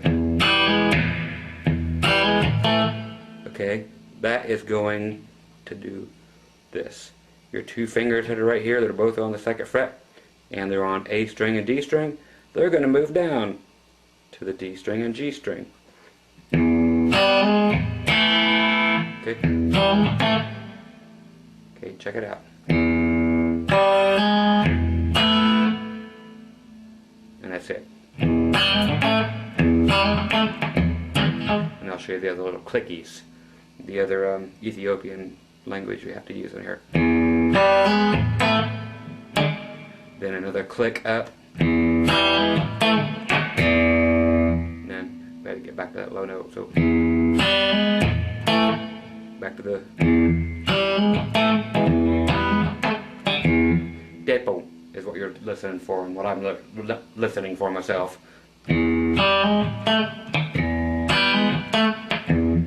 Click, low E string. Okay, so that's upward click on your G string, and then a back down again to get ready to play the lick again. So that's just an upward click. I'm shutting it up by putting my hand here. Watch.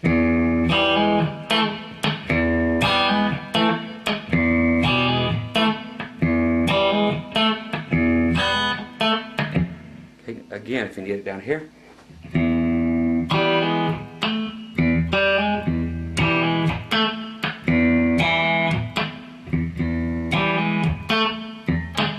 Okay, so it's very weird.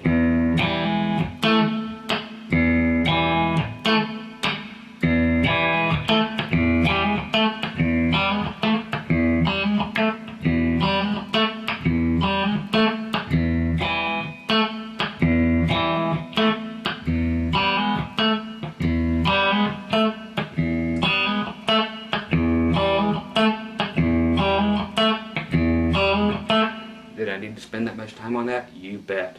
Check it out. Let's go, Johnny. Great rhythm of all time.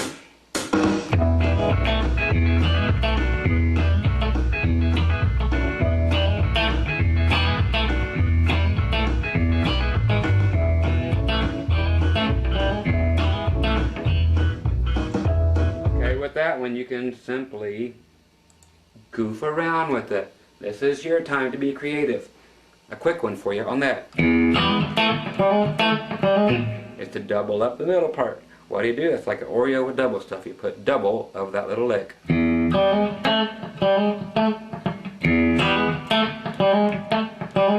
Okay, so you're putting twice as much in the middle there.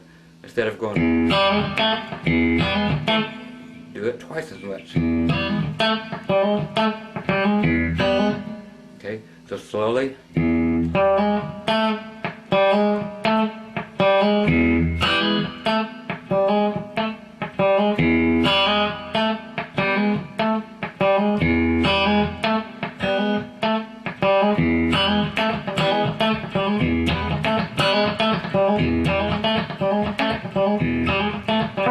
Now the really cool thing about these licks, and like I said, I'll show you in another key so you can then learn them in every key all by yourself with no problem, is right before we get ready to go from that E,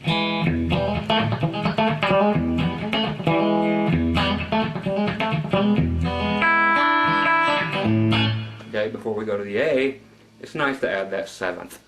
Again, more theory. Yes, I've got the video. Get it. Or get it for free on YouTube. I don't care. Just learn it. Because this is not a theory video. This is rhythm.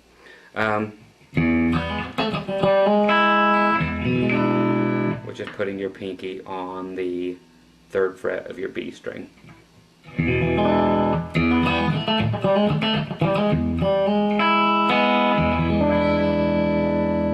try to make that really pronounced by not hitting your high E string. Just hit it down to that B string where you put that finger, your pinky, at the 3rd fret.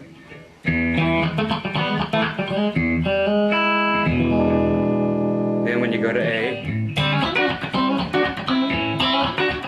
that's the other way we have to teach it to you. Okay? For the rest of you know it. So much for that. You're still getting a few hours worth of lessons that you didn't know. So this one, 25 minutes on this, is one of the most important rhythms you'll ever learn. Okay, so let's do it in A now. Okay, same thing. Pretend like your E finger, or your E finger. From your E chord, pretend like that first finger there, again, was chopped off because we're going to use it for a capo again. Play an E chord without your first finger. Okay, do it, do it, do it. Get rid of your first finger. You chopped it off. Somebody ran over it with a tractor. Yeah, it's happened to a lot of people. I'm not joking here. I get people all the time. I cut off 3 fingers. What do I do? Well, my friend, I have a lot of slide guitar lessons for you. So there's something to work for everybody. So I will always make it work. Any handicap you have, by God, I'm here for you. Okay, and I'm not kidding. I got them all. I've got blind people who take the lessons, which is wonderful. I love it because I tell you where everything's at without using stupid tabs. If you're using tabs, you are a wuss. Get rid of that mess. It's the worst thing to ever be invented. Okay, anyway, so now we're going up to A. Okay, we have to make that E chord without our first finger. So what do? We put our middle finger, that's right, 1st fret on the G string, pinky, 2nd fret of the D string, and your ring finger right above it, 2nd fret of the A string. Okay, so now you have your E chord. Okay, now what does dictate? I don't know what dictates. I don't know, that's wrong. What dictates this chord is the low E string or the high E string. Okay, so if you go to A, that's going to be at the 5th fret. How do we know that? Because you're supposed to know that. Okay, or it can be on your computer in 2 seconds when it says show me what notes are on the guitar. Okay, but learn them. Okay, you can do it again from one of my videos or for free on the internet because it's there. Okay, so we're taking the whole thing, the whole E chord now is moved up, and starting with your middle finger here on the 6th fret of the G string, and then you've got your other 2 fingers on the 7th frets of the A and D strings. And hey, we grew our finger back. Okay, it's a magical world. It's a small world after all. Okay, I used to ride that ride 40 years ago and it's still there. Okay, put your capo down. That's right, your finger at the 5th fret, which is A on your low E string and A on your high E string. That's how you know where you're at. If you were here, you'd be in G. Now you're here. Hey, I'm finally noticing I'm getting old from the light. Hey, I'm getting close to 50 years old now. Can you believe it? It's amazing. I know you don't care, but I'm just noticing it for the first time. Okay.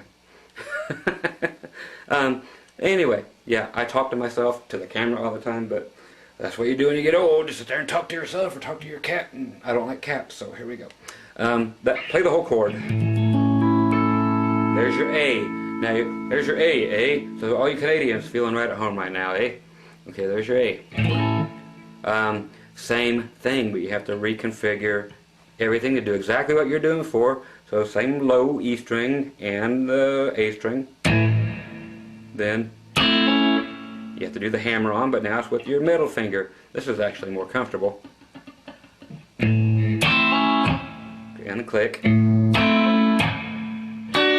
Now we have to flatten out our ring finger. It's going to cover your 7th fret on your D string and your G string. You're like, why can't we just bring the 2 fingers down? You can, but 90% of the world does it the other way, which I'm teaching you, so you can do it your own way. Pick what you want, okay? Don't ever let anybody tell you not to do it your own way. I'm giving you options. You can choose whether to use them or not.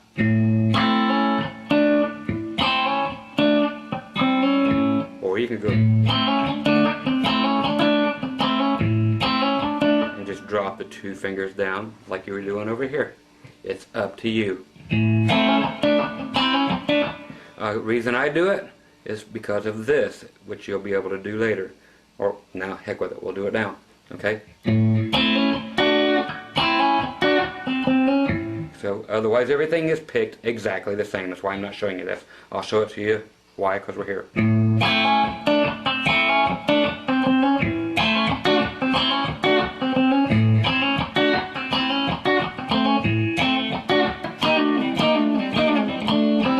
That's why I use my ring finger. Because I go up to the next fret instead of this one and slide it down.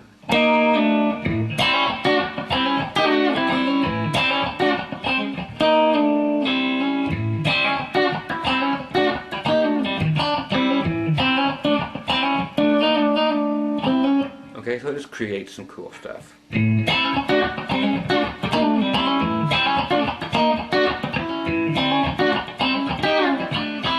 Okay, so you can go all over the place with that little.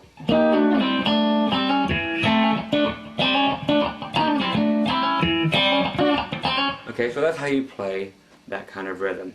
Okay, so again, you do that in every key. From there, you can go down to G. Now, if you're going to go to a 7th chord, get ready to go to C. You put your pinky down exactly as you did when we were doing it in the E position. You put your pinky down 1 fret further than everything else is. So in G, the last fret being used up is the 5th fret. So that means your pinky, in order to make a 7th out of this, will go to the next fret that nothing is on, which is the 6th fret. Okay, that's the easiest way to remember how to get a 7th.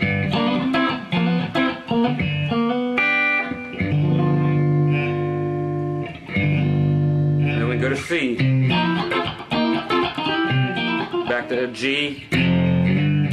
I like to sneak up behind it. It's just another option. Sneak up there.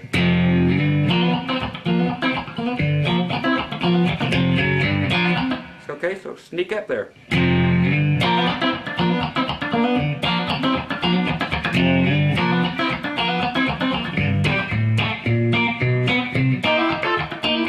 Okay, what I did there was you skip the first note after it, so you play in G, 3rd fret, 5th, skip the 4th, then every fret up there after it. 3, 3 and 5, then up to 5 and 7. And then by the time you rhythmically get there, you'll get right up to the C chord.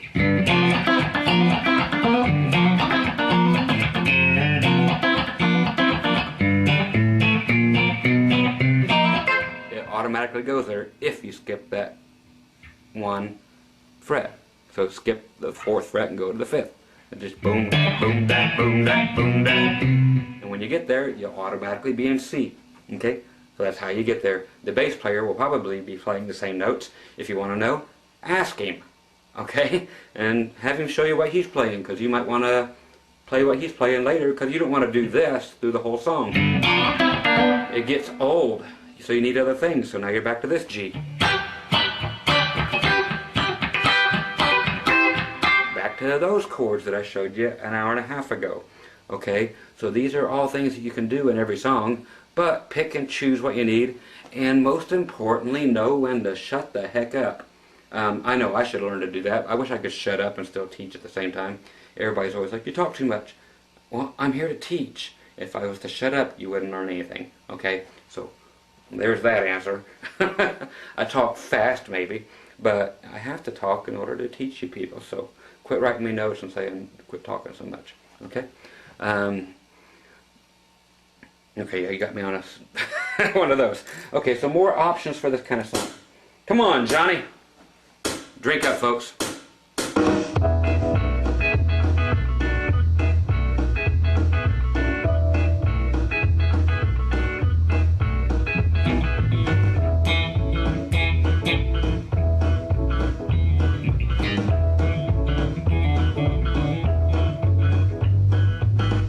Okay, nice easy one, since this is kind of country flavored.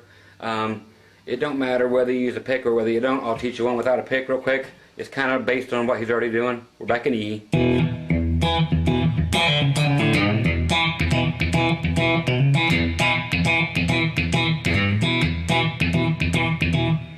Okay, this rhythm is played like this. I'm going to keep the lead stuff out. I'll keep that out, but I have those on all my country lead lessons, so go get them. But for rhythm, it's nice to get rid of your pick sometimes. Okay, I'm using my thumb, picking up on the low E string. And whether you want to use your middle finger or your first finger, don't matter. You're grabbing that other E note, which is the 2nd fret on your D string. And yes, I have my hand right here on the strings again to shut them up. And you can grab 2 at a time, your A string and your E string, or sorry, your A string and your D string. And this is a claw movement, so you're doing thumb. I'm going as a hammer on, okay, to the A string on the 2nd fret. And you're actually hammering it on, covering the 2nd fret of both the A string and of the D string.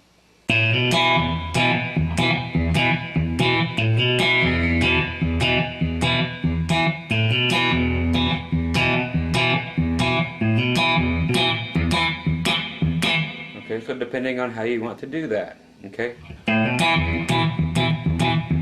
So Johnny's over there going, because you taught that to him, right? Or he bought it too. Now the whole song's going to change because he's doing that now. Because he thought it was cool and he ripped it off of you, but now you can go.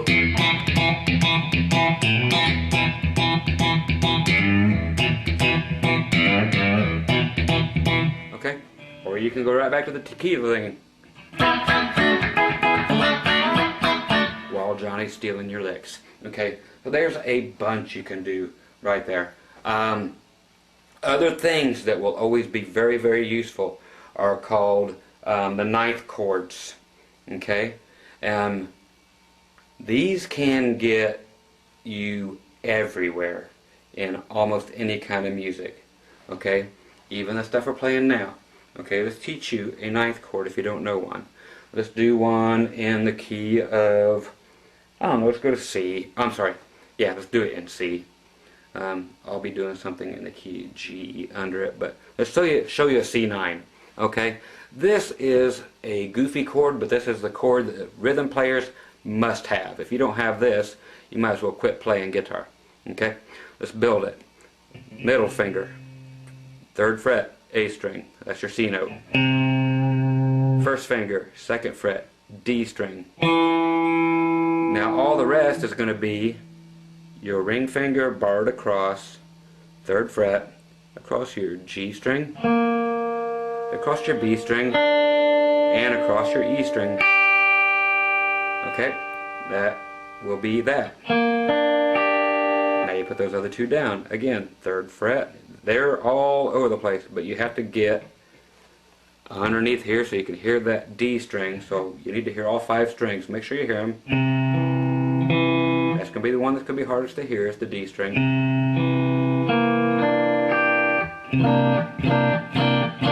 But you want to hear that D string, so don't let it do that. Work on it. Pause this until next month if you have to, until you get it right. Okay, what good does this do? Every bit of good. Don't matter if it's country or rock or disco. Yes, I said disco. This song go there, this song go there, this chord go there. But this is the most useful chord other than the straight bar chord. I'm going to put it in text.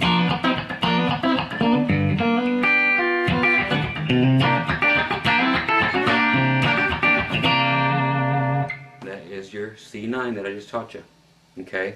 This is very, very, very, very, very important, because chances are Johnny don't know this, and he probably never will. Okay? So this is your chord. This can be used in so many ways. Okay, so let's get the 9th chords happening. See, even I missed the D note. Okay, so this is going to require a lot of movement, and I'll show you what that is, and a lot of vibrato on the lower strings, mainly these two. Okay, the other ones will kind of move with it, but you really want to get some. Okay, the movement I mean. Okay, check it out.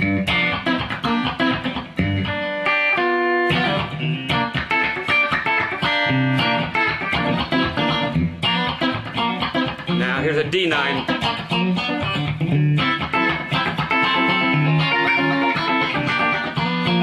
Okay, so it is very, very important. You've heard it a million times.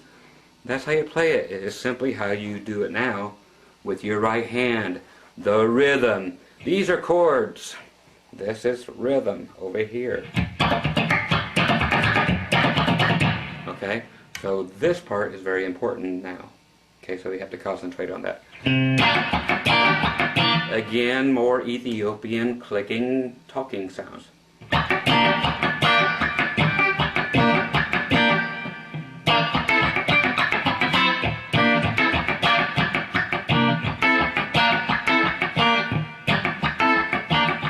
Best thing to do would be for me to slow it down so you can hear that.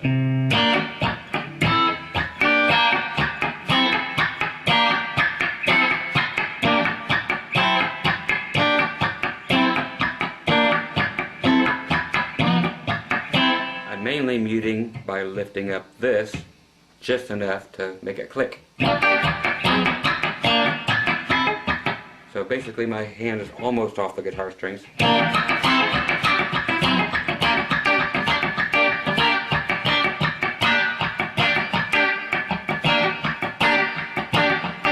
Okay, so these are just ideas, and more clickies you gotta get rhythm, okay, by the vibrato. That is,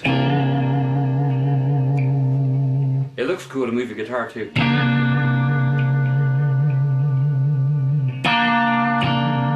But you're not going to be there that long, so it's not going to sound like a spaceship landing, you know, because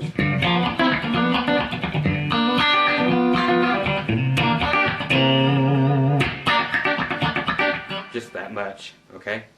Now, the movement is a 2-fret movement forward up to your D7 or D6, I'm sorry.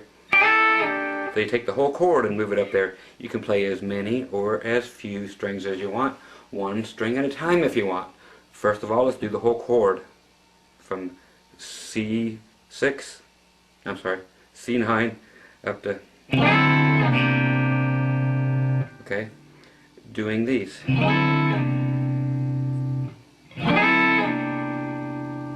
Okay, just play it. move it back.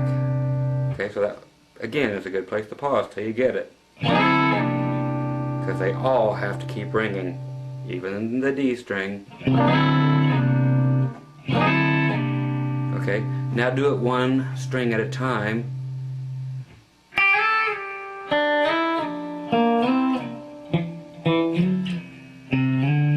That D one's a bear. I like to do just the other two together on a downstroke. So upstroke on your high E string, upstroke on your B string, upstroke on your G string. Now for the next two I just do put them together and go downstroke and play 2 or 3 strings, whatever. But it's cool to do them that way too. You'll find your place, especially in slow blues, after the G.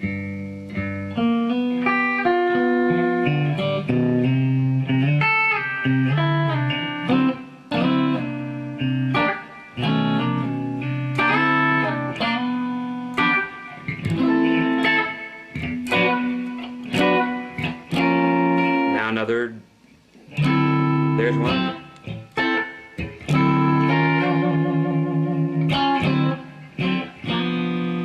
Okay, so this shows you other rhythm stuff that can be put here. Okay, so let's analyze. We went up from this chord up back to here. Now you can also sneak up on it, but only by 1 fret.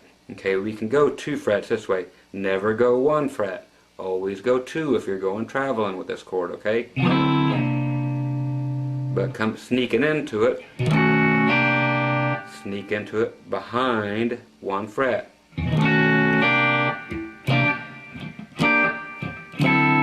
But when you go ahead of it, go ahead 2. Behind 1, go ahead 2. That is a rule. There is no other way around this, okay? So you can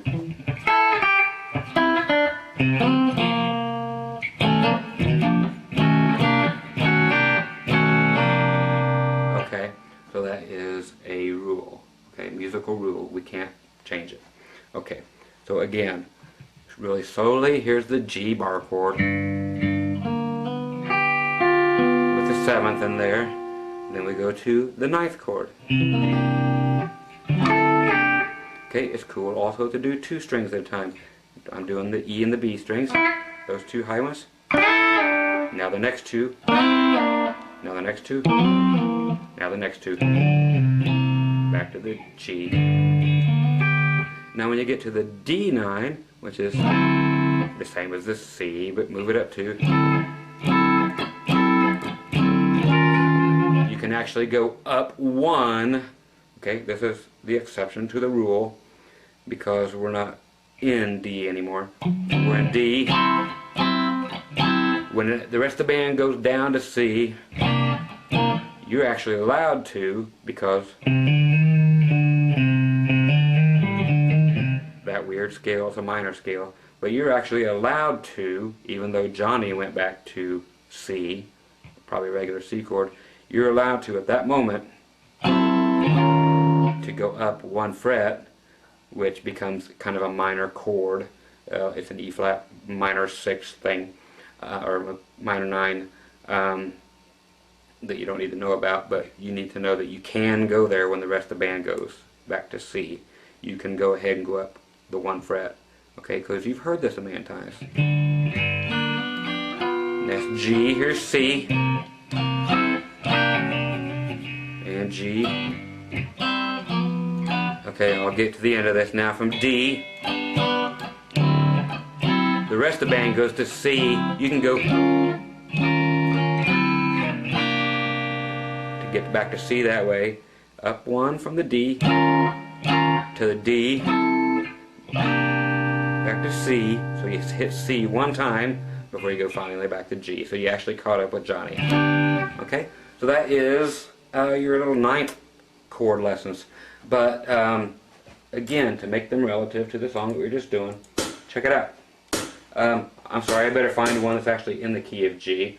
It won't matter what it is. I'm looking. There's one in G. Let's find out what it is. 1, 2. Hey, he counts even. 1, Check that 2, out. 3, G. 4.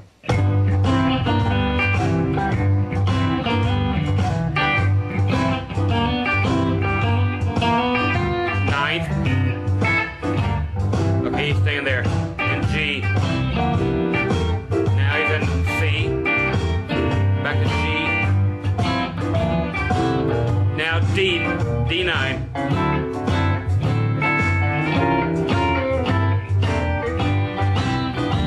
One more time. G.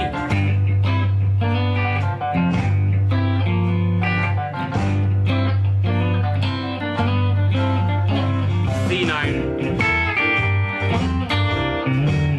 Back to G. Now that D trick. D9. Up one. Back to here. C. See how that works?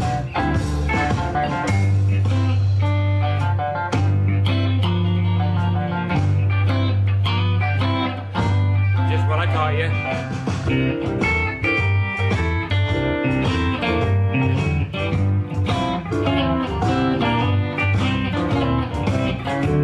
Or we can go straight down to C. Okay? Okay, so that is teaching you that I am exactly right on another rhythm that you can play in, because they were not playing those chords there. What is Johnny playing? Okay, Johnny's playing.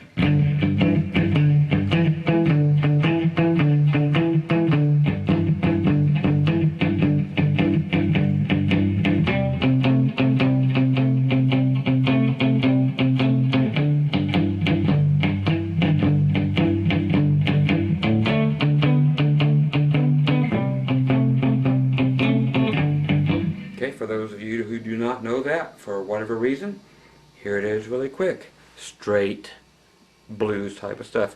Okay, big stretches. First, okay, we're going to G, which is first finger, third fret of your low E string. Now your ring finger is going to be at the 5th fret on your A string. And now our pinky, yes, this might take you a year to develop this stretch. If it does, so be it. Work on it. What else you got to do? Okay? This is a must, because this is what Johnny's playing. Your pinky has to go up and down, up and down, up and down on that A string at the 7th fret. Okay? Yep. So you have your 3rd fret, your 5th fret, and on the same string, on the A string, you're going to be bouncing your pinky up and down on the word and. 1 and 2 and 3 and 1 and 2. I'm sorry, on the number 2. When you count this, just count it 1 and 2 and 3 and 4 and 1 and 2. Okay, so your pinky will actually go down only on the numbers 2 and 4, so my mistake. Count it that way until you get used to it. Okay, so your hands will be going down, picking only the E string and the A string.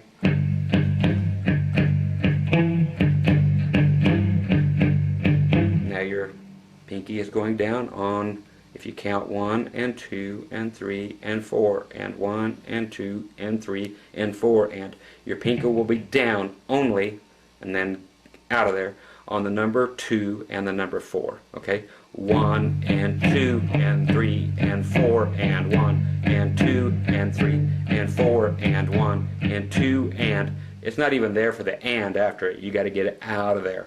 1 and 2 and 1 2. You can count it any way you want. 1 and 2 and 1 and 2 and 1 and 2 and 1 and 2, or 1 and 2 and 3 and 4 and whatever. Get it down there. Every other one. 1 and 2 and 3 and 4 and 1 and 2 and 3 and 4 and 1 and 2 and 3 and 4 and 1 and 2 and 3 and 4 and 1. Okay, so that's how you do that. That's G and C, and the D would be up here and C. Yeah, you can at one point take your pinky, extend it even one more fret.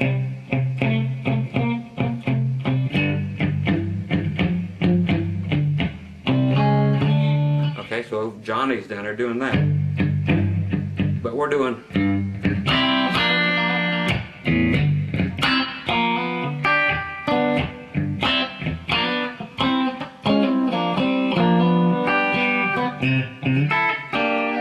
Okay, so I tell you how to do all those ninth chords. They kick, they rule. Okay, when I said that they can be used for everything else, I'm going to show you this while I have 3 minutes left on this particular tape, and we'll keep going. is getting your groove on for other kinds of music. It's not just blues, and like I said, I'm going to teach you every style of music. We'll get to the heavy stuff in a second too. But these are just extra rhythm things. This ninth chord, like I said, you can use it in disco. Let's go to, yeah, I'll devote 3 whole minutes to disco. Low E string, let's go to E9. How do you find it? By whatever the A string is. So you go to your A string, and you go up to E. I just happen to know that it's at the 7th fret. Then you build that ninth chord, the same as you did all the others. C, D, E9. Okay, so you can play your low E. Now you got that ninth chord. Now I want you to play disco with your right hand. Okay,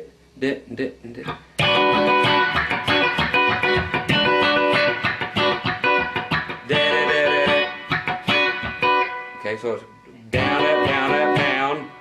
Then click, click, down, up, click up, down, click up. So down, up, down, up, down, click, click up. Oh. Yeah, so 2 clicks up, or 2 clicks. Down, up, down, up, down. Down, click, up, click. Then up, down, up with actually hearing it. Okay, so down, up, down, up, down. So same thing actually. So down, up, down, up, down. Then click twice. Then the same thing but with the chord. Then the same 2 clicks. And the chords again. Okay, that's it.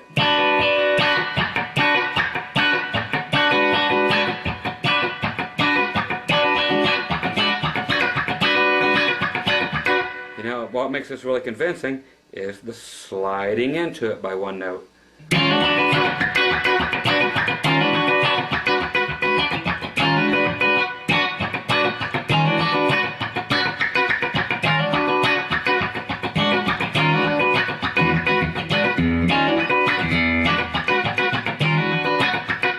So that is another use for it.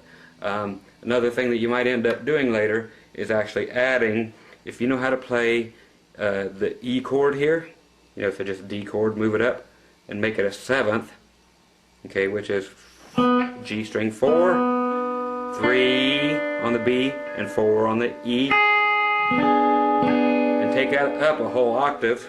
So it's way up here now, which is now 16 on the G, 15 on the B, 16 on the E. That is the E7. Use pause for that later. Also, another one is doing octaves of your 9th fret on your G string. I'm doing these real quick. Catch them now. And then pinky, 12th fret on your E. You're shutting your B string up by simply not letting it ring. It's hitting the underneath of your meat here. Same rhythm with this hand. Same with this up here that I showed you, the E7. Slide into it the same way we do with the 9th chord.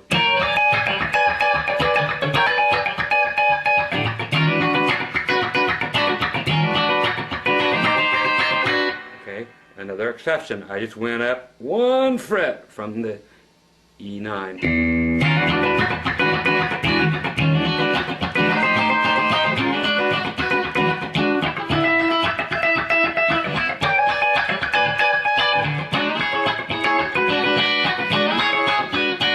I went up 2 frets like I'm supposed to.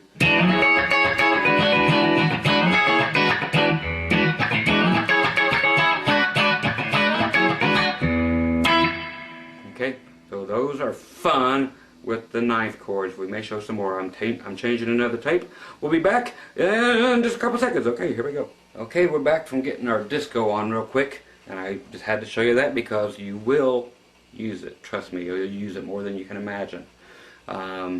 All kinds of songs will require that. Do not toss that away. And those 9th chords you will use everywhere. Last thing on the 9th chords, let's just simply do this. I'm going to toss it on, not that one, this. Turn the volume down a little bit. I'm just going to throw on just my I'll turn on all 3 pickups because I can do that on this guitar. If anybody wants to know, I actually bought this guitar from Steve Miller, from the Steve Miller Band, you know, Fly Like an Eagle, all that. This was one of his custom-made guitars. No, this was not just something I had made and signed by him, but this was his actual guitar. So kind of a cool piece of history here. Anyway, throw some dirt on there.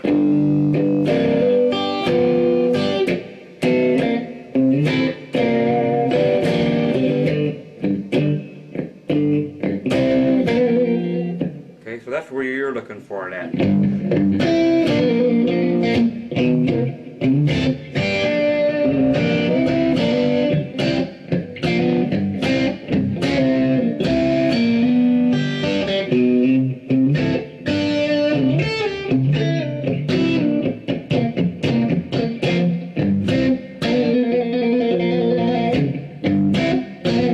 Same hammer on.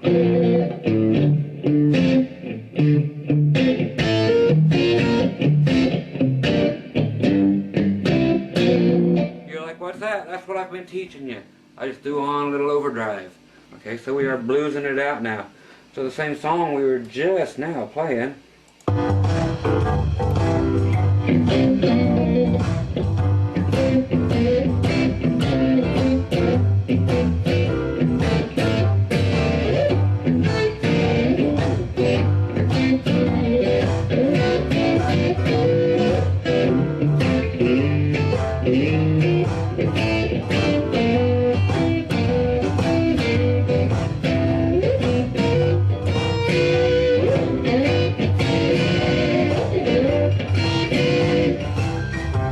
What is that? You didn't show it to me. Yeah, I did. That.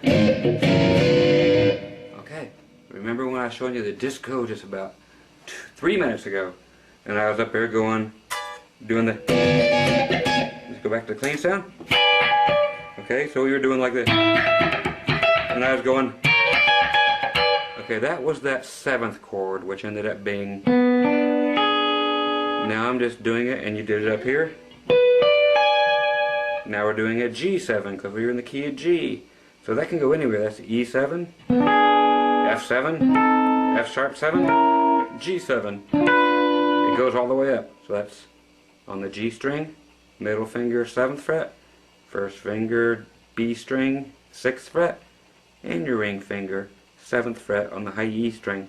So that's just like a G looking like a D chord. But then you have to turn it inside out to get that 7th back there.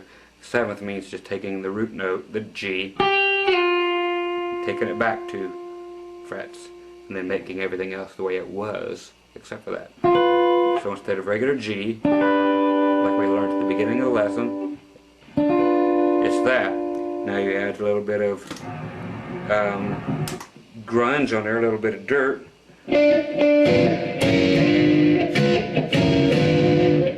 It goes in great with these chords. See,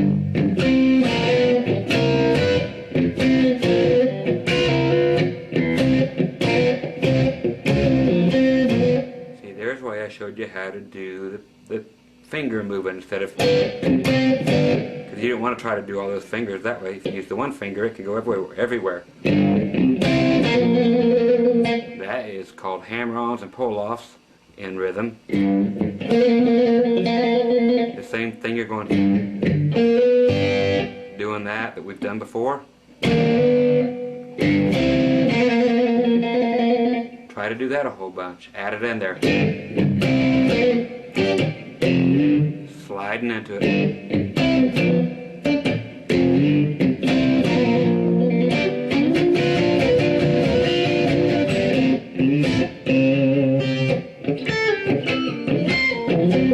What's all that?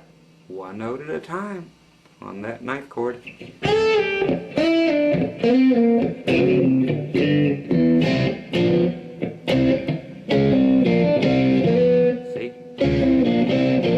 Now the 9th chord.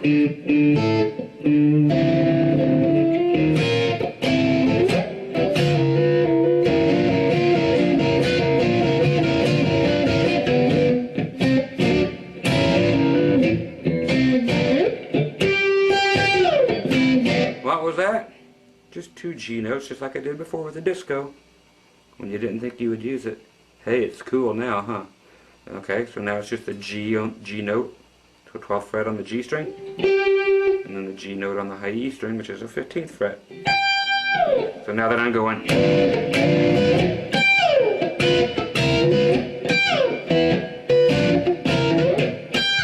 now it's cool, huh? Just because it's not disco. But it was disco. Disco stole it from the blues. Okay, so now you can play it and not dismiss it like you did 5 minutes ago. Okay, so this all works together, and Johnny's not playing any of this. Why? Because Johnny only knows how to play this.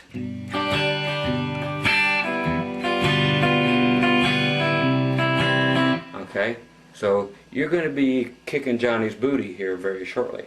Okay, because this third hour of this lesson, by the end of this, you are going to be Superman, my man, or my lady, or whoever's on the other end of this camera. Heck, I feel like friends with everybody that I try to teach this way. I love teaching this way. It's so cool. Anyway, again, whatever you don't get, pause it. Go back. Go get it. It's there.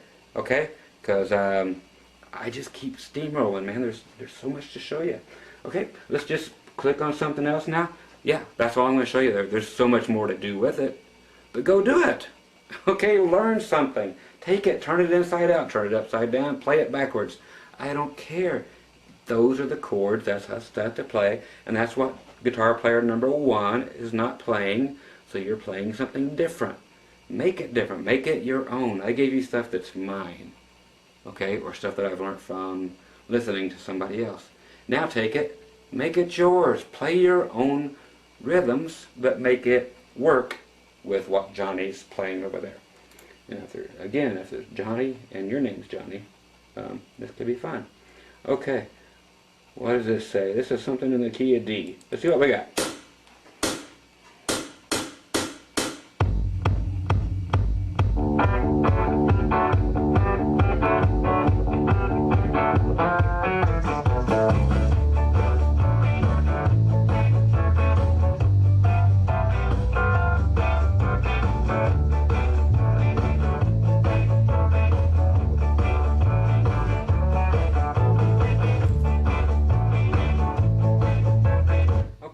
It's what it is. You'll run into songs like this. Do I like it? No.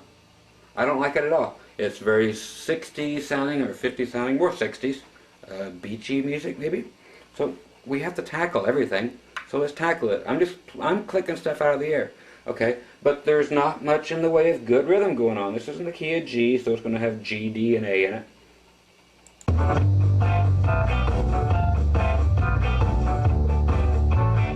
Okay, Johnny's.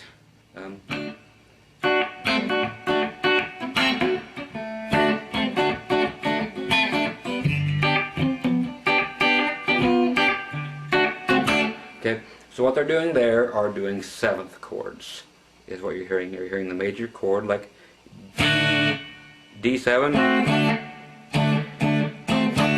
So that's what you're getting. That's what Johnny's playing.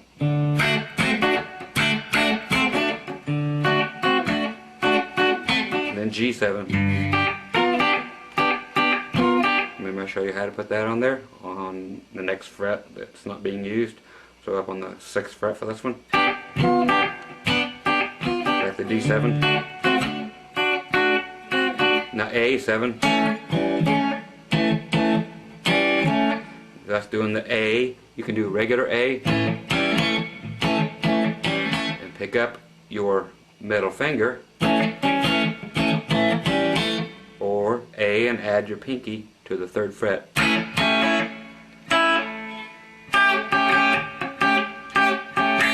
Okay, which is probably the way they do it in beachy music.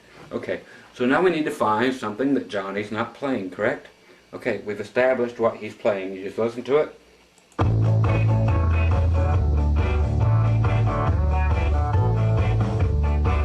Okay, what can you do to get out of his way and play something that complements the song? Well, somebody's already doing it in the song, and it's very easy, and it's something that you've played before. Okay, I have to drill this home to you because it's a new thing for a lot of you. And this is the less is more thing going on here. Okay? What's going on is this. And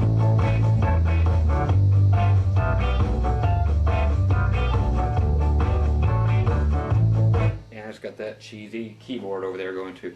But anyway, all it is the chords that I showed you from the very beginning. And they're playing very simply. D, G, and A are the ones in this one. I'm not going to sit here and play this song all day. I'm giving you the ideas of the other chords to play. We already know Johnny's going. Okay, so that's what Johnny's doing. Let's do something else. Okay, what is going on here, and then we'll do stuff that's not going on there, because you need to learn more than this. Is something that you've learned already, but less is more. I'll spend 3 minutes on it. That is D, way up here, again using the A shape, up here at the 7th fret.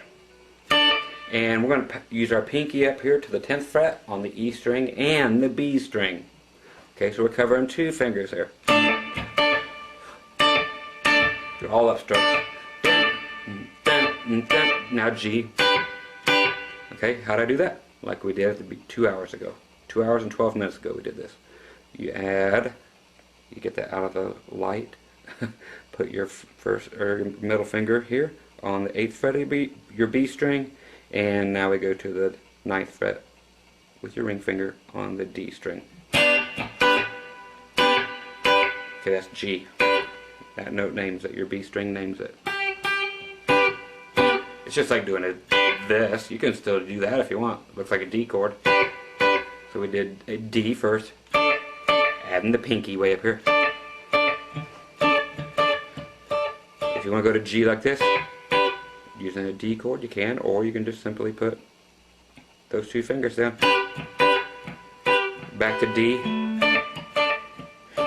If you want to go to A, you can simply do the D chord up 2 frets, then G, and then back to D. Or you can go.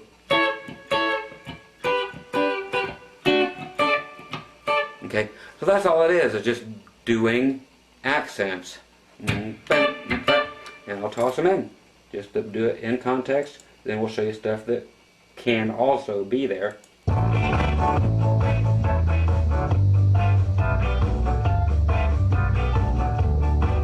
catching up with him. Okay, so here it is, D.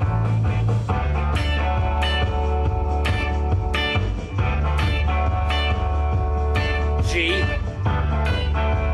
I'm sorry, he's still in D. A, okay. I gotta find my place. G, D, A, D, A, G, D, A, D.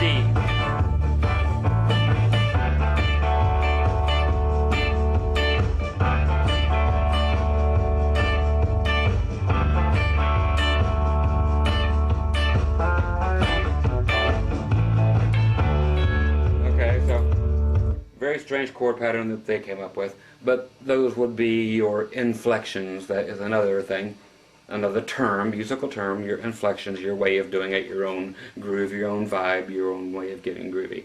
Okay, so what else can we do in songs like this kind of beach thing? There were a band called the Ventures that did a lot of cool stuff for that, but they did a lot of one-string things, which you can do, and that is still considered rhythm.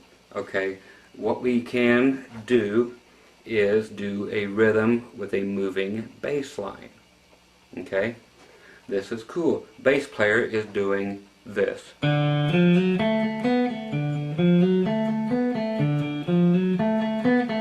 Okay, let's show you that.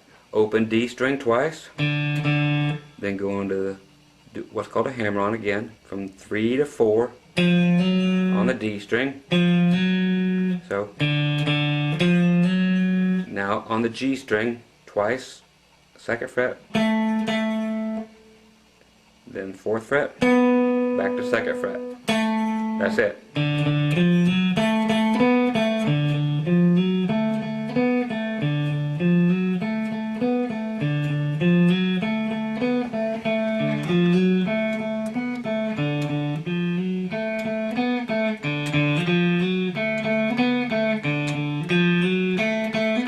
Notice I'm not doing a pick for this one. That's the hammer on. All the rest of them get picked. You can pick it if you want. However you want to do it. Okay, now but doing that with a chord at the same time. So playing a walking bass line. This was done a lot by the Ventures and everybody else back in the 60s doing the surf thing that we picked at random here. Okay, so just play a regular D chord, and your pinky is going to be your entire walking bass line. Okay, just to show you how to do this, because you can do it in pretty much any key actually, and I'll show you real quick how to do it.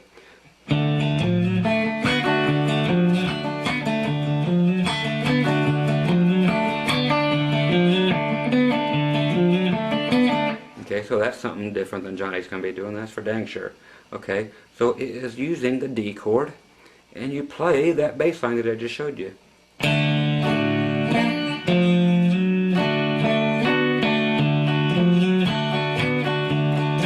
you just have to make it smooth to sound like you're playing rhythm guitar. So you're doing da da da using your pinky. 3, 4. The one here is already there because it's in your D chord. Now you just do your pinky to the 4th fret. So your pinky's doing all the work because your D chord has to stay there. But now we have to make our rhythm sound smooth because it's going to be hard. So stop this video again and do it for a half hour. You'll have it for the rest of your life.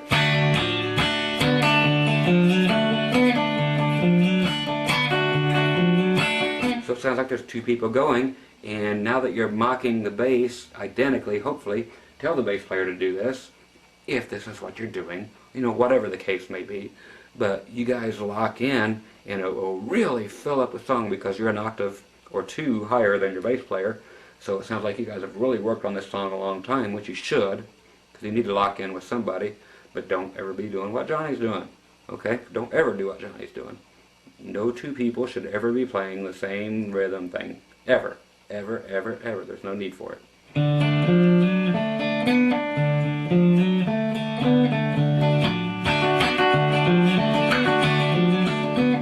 Okay? And practice muting it with your palm. Okay?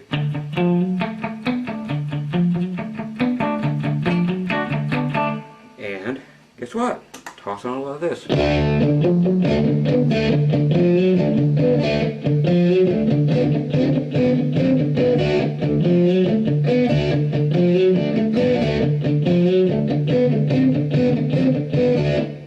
Okay, so it goes everywhere. It's not just this. It applies to all music. Turn on a distortion pedal. That was just overdrive. If I was to turn on distortion, do the same thing, play the same bass line, add a little different inflection or feeling to it. I can take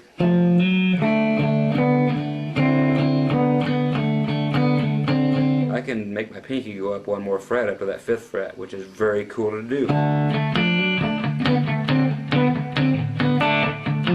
But what makes it sound cool now? I'm going to turn off that pickup. Okay, I'm going to just turn on distortion.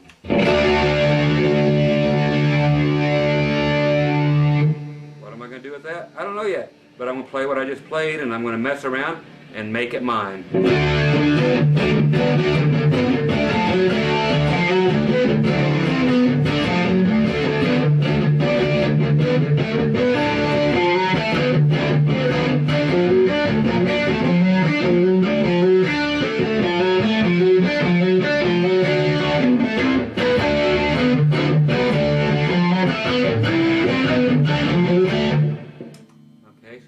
That puppy mine. It's no longer the Beach Boys or whoever that was, and Johnny's over there wetting himself. He don't know what's going on. You just freaked his world out. But that's rock. That's rock music, man. Do whatever you want with it. But there it is. Okay, how do you do this in different keys? Of course, in the key of A, you would do the same thing, but play it like the A, and you would do it. Okay, you do this same in E and A. A is played like this, so is E.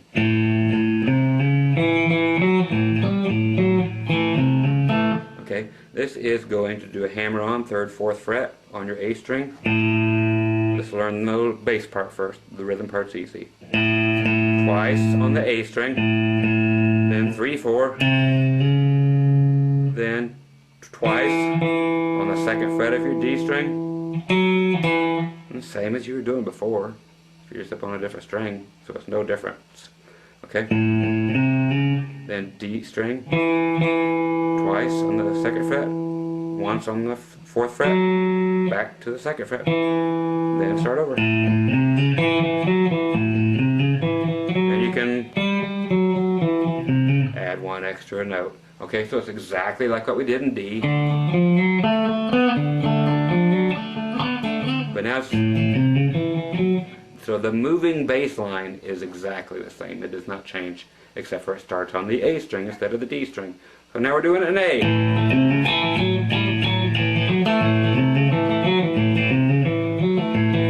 You just gotta get used to getting that rhythm. Now you can play it in a chord and make it sound 60s or beach music.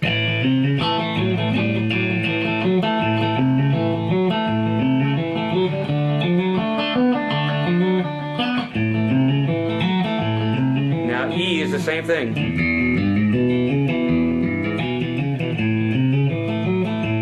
Okay, so now I'm doing everything in the key of A, okay? So we're going to do A, play it smooth, D, back to A, E, back to A.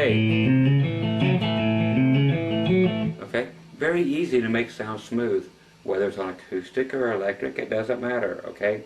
So just another thing, and kick its butt with distortion.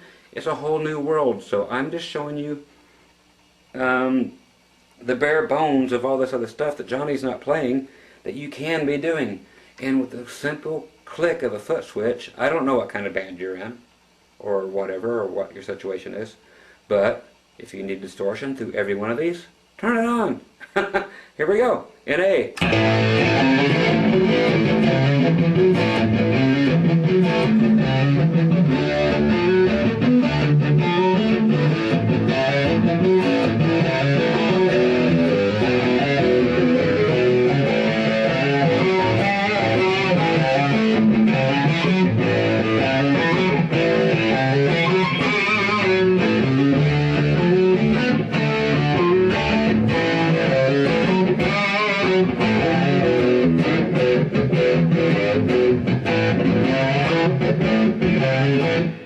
Okay, what changed? I just changed my mind on how I want to play it, but the notes are still there. I just play part of them, not the whole thing. Again, that is for you to dissect. And instead of, you can, okay, the same things are there. You got notes underneath there to bend. Guess what? Footloose has been made again. Okay, the movie. So you can.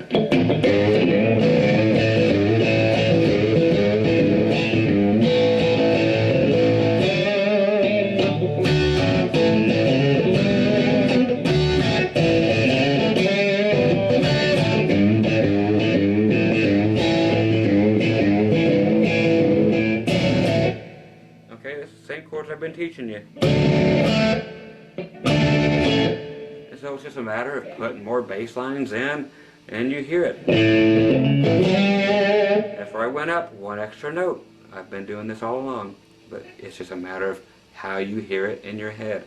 I can't get all of them, but I can give you so many things here that you can tear apart and figure out for yourself. I'm showing you everything you need, but you need to play.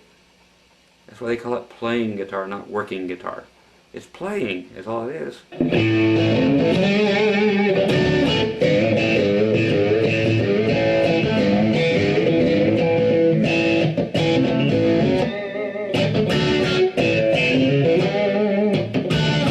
So that shows you that everything I've showed you, everything, the walking bass line, and this whole thing, and doing everything else, these make hit songs. Johnny is now pretty much beneath you now. Okay, so he's over there playing his chords, and by the time you're at this point in this video, you're blowing Johnny away, okay? If you are doing what I tell you, and to go back and do your homework, and to analyze these, and just play your guitar. Don't work at your guitar. Play it. Have fun. If you mess up, who cares? Play like nobody is listening. Okay? Play when nobody's at home. If you're, I never know anybody's situation. If you're unemployed like the rest of the world is, and you have nothing to do but sit around and play guitar, well, by golly, sit around and play guitar. And like I said, the best thing you can ever do to any of my videos is to hit pause or stop, and then just take the ideas and play with them. Make them your own. I'm showing you just one millionth of what most of these things that I'm showing you are capable of doing, because you can do so much with them if you just experiment. Okay, that's why you just gotta experiment with these, because that's all I was doing right there. I just went ahead and all of a sudden Footloose came to mind for no reason. And have I played it before? Not that I remember, but everything I just played and I was showing you just came together, and it presented itself to me. It just like, wow, that just sounds like it, and I should just move this and that will sound like Footloose. You know, hey, the movie's out for the second time as of the taping of this video, so this may be 30 years from now and you're watching this going, wow, they made part 5 and part 6 already, so so that might date this video. Anyway, so let's keep on rolling. We got another dang near half hour that I can go ahead and sacrifice for this. Okay, so let's find some more music and get some more stuff in here that we can play along with and just totally butcher just for fun. Okay, let's see what this one is. It's in the key of E, I know that.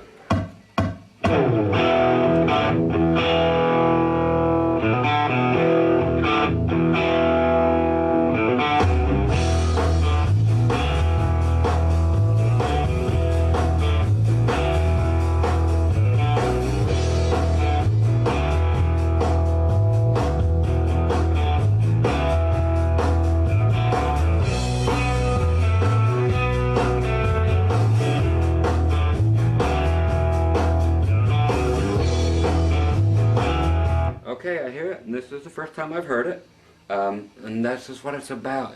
Let's go see what Johnny's playing, and play something that will complement him in the song, but not be playing what he's playing. Because again, just like Chuck told me, who requested this video, he's like, man, I just want to play whatever he's not playing, you know, because two people playing the exact same thing is never a good idea. I stress that not enough. But if you got two people playing the identical same thing, somebody is playing it wrong or just needs to quit doing it because it is against the rules. Okay, you're not supposed to do that. I know you see so many people doing it, and those are the bands that are playing at the Eagles, Elks, and Moose Lodges, which is nothing wrong with that, but you can be a lot better than them after watching this video and know that you're not supposed to do that. Some people just don't know until somebody tells them that's not how it's done. Okay. Okay, so what this song is begging for, let's go to the beginning again. Let's play something different than Johnny. Okay, again, I've never heard this before, but I know, just by hearing it, it goes...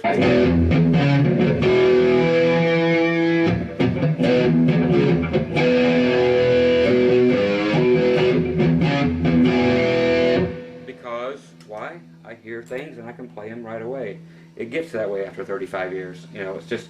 things are new, and then after things get old, I mean, you get hearing things. We've all got that friend who can just listen to something and play it, okay, and it drives you nuts. And I'm that guy. I can hear it, I can play it, because I've been doing it my whole life. This has been my job, okay. So to play something that Johnny's not playing that will sound good in here, I can already tell what's going to sound good.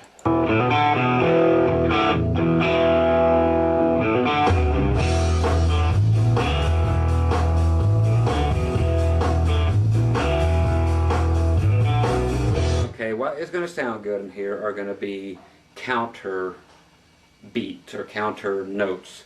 Okay, these are going to be very staccato, meaning they will be chopped off. He's using distortion. Should we? Probably to some degree, but the main thing is also to not make your guitar sound like Johnny's guitar does.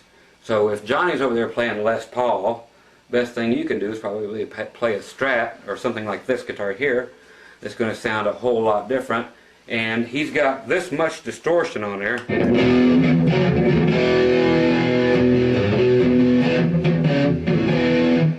That's not really going to help any if you're using the exact same thing, because then it's going to sound like Johnny is playing all the parts. You need a guitar sound that is going to be totally different than his, and then play, of course, a part that is different than his.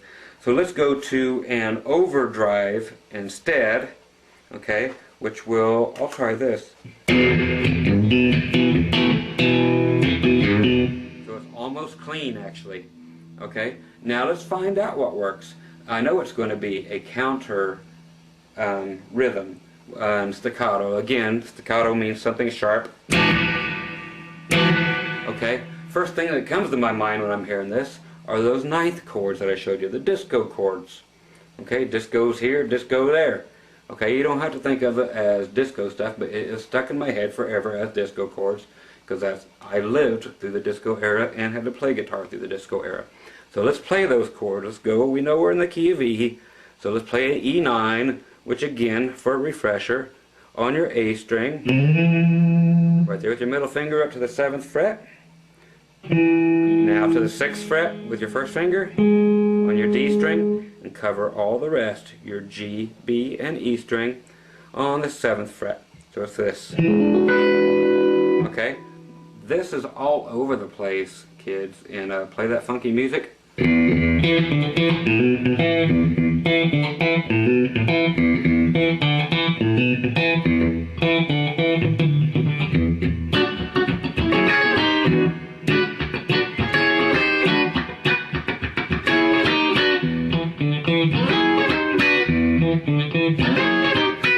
Okay, now this is exactly what I'm talking about for this song. Okay, even though it is a rockin' tune, we can take it anywhere you want to take it with everything that we've learned already. Right now, I'm going with this. Why? Because I can. And I'm the one that hears that it needs something like that. And then I'll listen to it again and I'll decide something else. And then you listen to it and decide something else for your own self. That's what it's all about. You can follow the leader for now, but you got to be the leader later.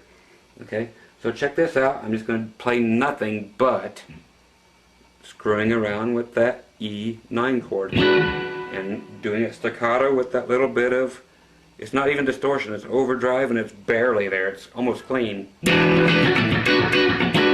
Okay, so it's not distorted like Johnny's guitar, so it will be a nice counterweight. Kind of like the Libra. I'm a Libra. My wife's a Libra. She's in the other room too. She just got home from work. And she's waiting for me to finish my video. God love her. And so this balances everything out. Okay, so you got heavy distortion over here, you got a little bit of overdrive over here, so it's two different things. And if you were to record it, they would put Johnny's kind of over on your left hand side and my guitar over on the right hand side of the headphones or the stereo mix. And that's what makes things really cool. Again, that's what this whole video is about, two rhythm players playing together. Okay, so we're not going to play on top of any note that Johnny's playing. Okay, we're going to play between his notes.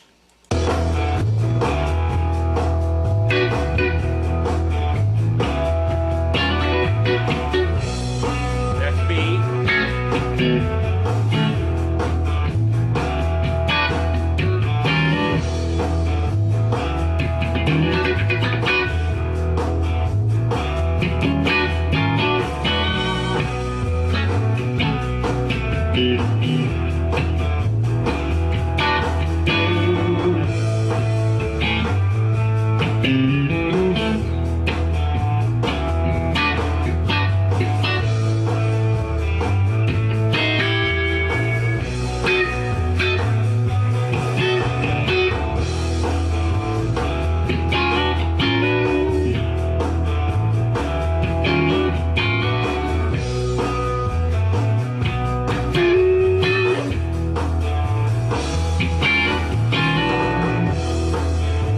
Okay, so you can see there how I'm just playing when he's not.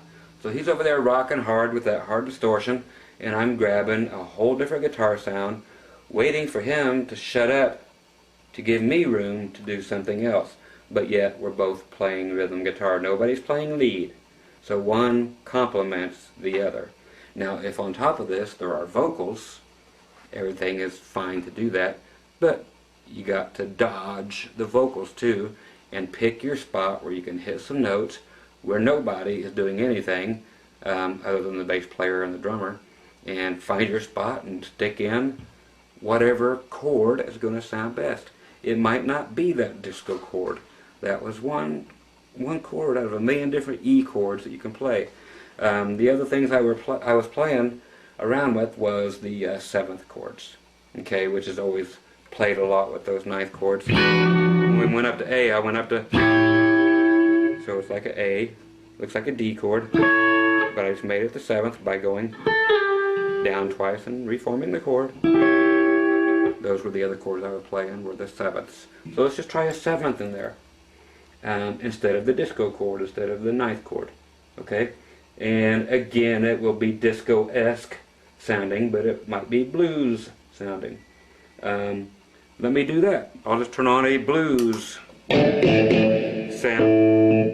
Go right to the neck pickup only, and I'll just add that sound, kind of a blues overdrive. More overdrive, but not distortion. Okay, let's try that with the seventh chord.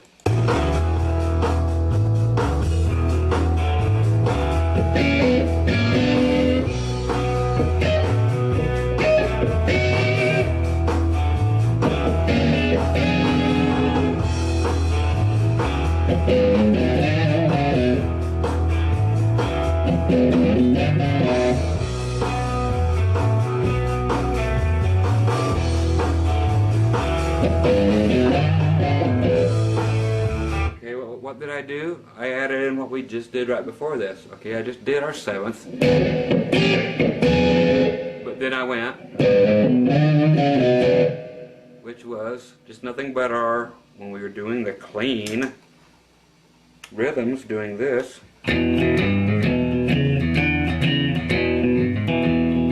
I just simply turned on the overdrive and played part of that, just a bit. So Johnny's going, and then when I come in, just that much of that. It's the same notes, but I just put a different feeling behind it, a different groove. So that is what I'm talking about when I say play guitar, don't work guitar, play it. It's meant to be played with, okay? So again, take everything I show you, dissect it, make it your own thing. I'll show you the notes, but it's all in your right hand more than anything. Everybody wants to do all this stuff here. Now, get rid of that. The main thing that people really hear is a good beat and a good rhythm. Everything else is just fluff. So if you have, like what you're here for, two different guitar players, you're trying to fill in something that these people will either dance to or just fill in the holes. Okay, so play with everything I've showed you. Okay, so everything there I have already showed you, but I played with it. And I can do it with a million different ways, but I've showed you so many ways that you can possibly get this done. Let's listen a little more. Let's come up with something else. Why? Because, again, this is the way I do it. I just grab it and listen.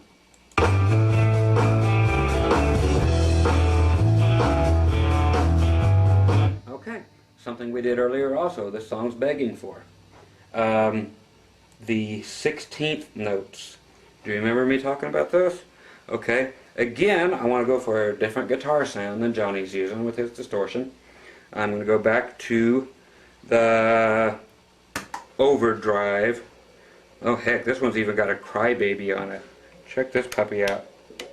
Yeah, let's just do this.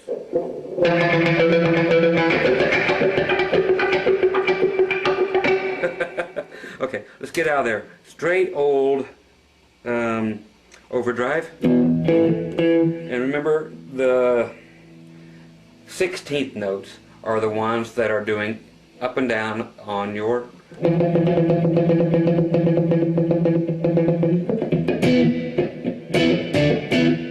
okay, you know, I don't know if you ever heard the Eye of the Tiger thing, but that's very famous for the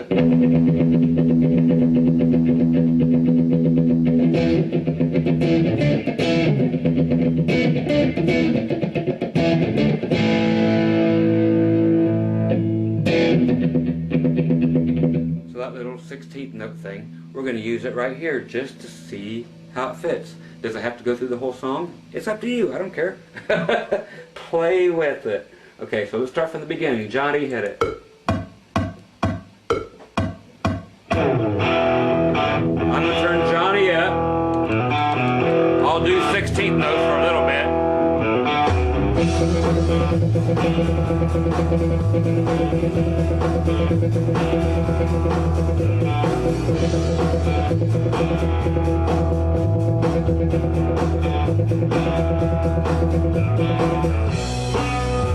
Okay, now that I'm listening to it, I like 8th notes better.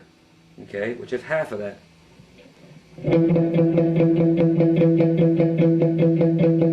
Okay, the 16th notes seem too busy to me. Okay, I'm going to let Johnny have it again. Let's try 8 notes. Which will be this.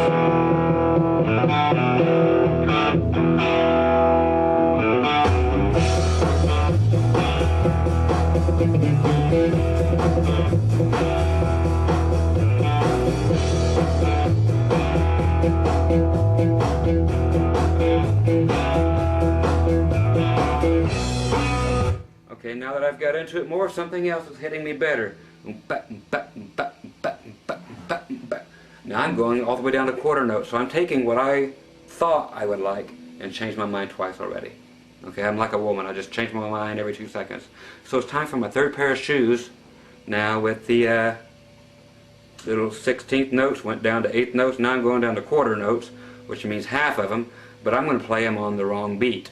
Instead of dun, dun, dun, 1, 2, 3, 4, I'm going to and 2 and 3 and I'm going to hit it on the ands. Okay? Let's check that out. I just want you to see how it feels. I'm just going to pick up the song wherever it's at. I'm not going to start it over. But it's cool to toss in now and then. This is flavor, this is seasoning, this is paprika, this is rosemary. Okay? This is just stuff you throw in for flavoring, and you don't do it the whole song. If you do it for 5 seconds, that's enough. Then go on to something else. Here it goes. Skip beats.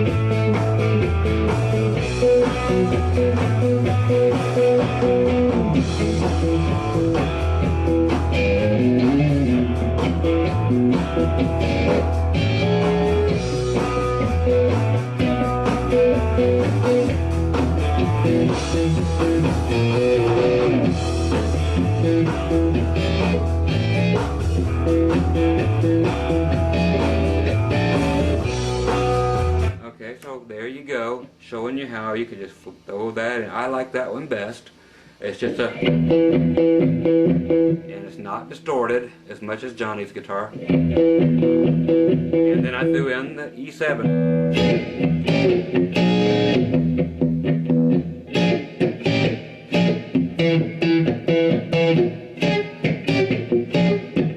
Again, they're all on the upstrokes, and if you're counting 1 and 2 and 3 and 4, and you're playing on the upstrokes, which are the ands, not on the downstrokes. Johnny's playing everything down on 1 and 2 and 3 and 4. He's going 1 and 2, 3 and 4.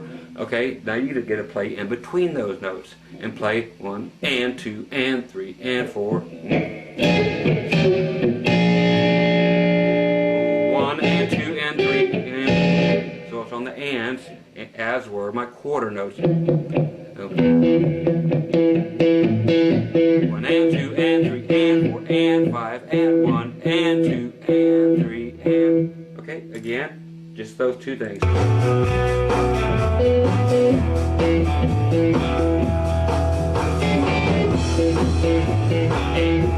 2 and 3 and 4 and 2.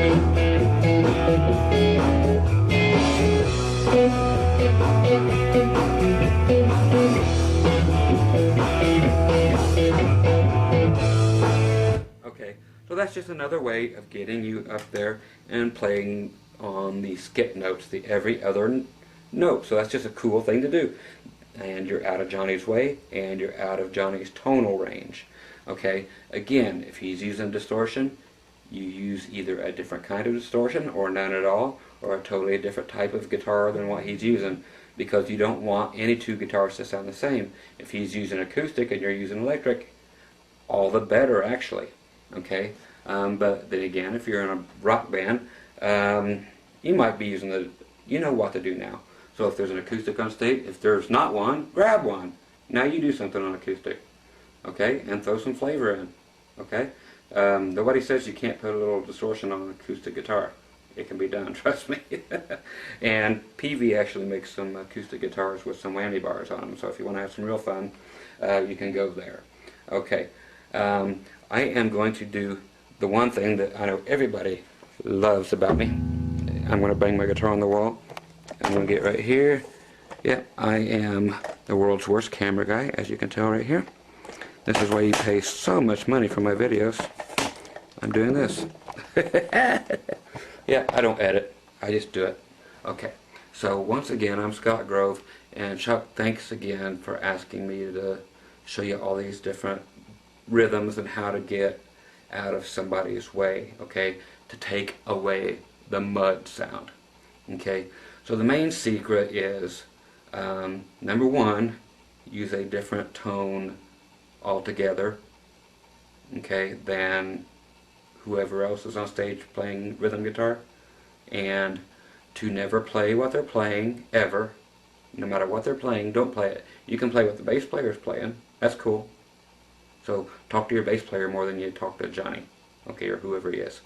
And like I said, mess around with different guitar sounds that are nothing like the one the other guy's using, and play between what he's playing. If he's just droning away boom, all the time, have a talk with him. Put on a song, let him listen to how the song, how a real song is actually played, and have him back off a little bit so that you have room to do your thing, so that you both can play parts and counterparts that complement each other. Okay? And if he's a pro, or wants to be a pro, the other guy that this video is all about, you know, trying not to be him, then he will understand that you're trying to make things better by doing all of this. So you can give him a simpler part to play, and then you have a simple part to play, and they are bouncing in between each other but not on top of each other, creating that mud sound. Okay? So again, less is more with a lot of playing. You can overplay anytime. You know, that's what solos are for, blah blah blah. Okay? But when it's time to lay down a solid rhythm foundation, if it's an all guitar band or if it's just whatever this situation is for you, apparently there are 2 guitar players in your band and there is a problem. So hopefully this sheds some light on how to solve those problems, and again, play your guitar. Don't just practice it. Okay? So go off and bang around with what I showed you, and grab rhythm tracks like these. If you want all these tracks I have, email me, say, hey, send me those tracks. I'll send them to you, and you can download them, 30 of them in like 5 minutes. Again, like I said, they are free tracks that Guitar Center actually distributed online. They're not my tracks, so I don't charge you for these, so I don't get in trouble. Okay, so they're cool stuff. And they're just rhythms. There's no lead going on here, so it's cool to play against this guy. All these other Johnnies that are on here. You got to play with like 5 or 6 Johnnies here, but there's 30 different ones here, ask me for them, I'll be happy to send them to you for nothing. Okay, all I gotta do is hit a button. So once again, thanks for asking for the video, and I needed to do this one right away. Why I didn't think about it, I don't know. That's why you people are out there. Your brains are better than mine, but you know what you need. I don't know what all is bugging you or stopping you or getting in your way. So hopefully this fixes a lot of things for a lot of you, because it really needed to be addressed. And there it is. Enjoy my other over 80 videos out there, and don't forget you can get everything on a hard drive. I've already got them on there burnt for you. Over 150 hours worth of videos, and on every instrument in the world. So go out there and get them. Everybody in your family can learn how. You can have the Partridge Family and learn how to play all in a band together. Okay, so ask me anything, anytime. I will get to you eventually, within a week. You know, I like to try to answer everything every day, but sometimes I just can't. Okay, so once again, have fun. Any questions, contact me, and best friend on this whole video is your pause button. Okay, so go back, grab it all, grab one sentence, pause it for the day, come back, it'll always be here. Okay, once again, Scott Grove, and bye bye, and see you on the next one coming right up this week, actually, whenever this week is.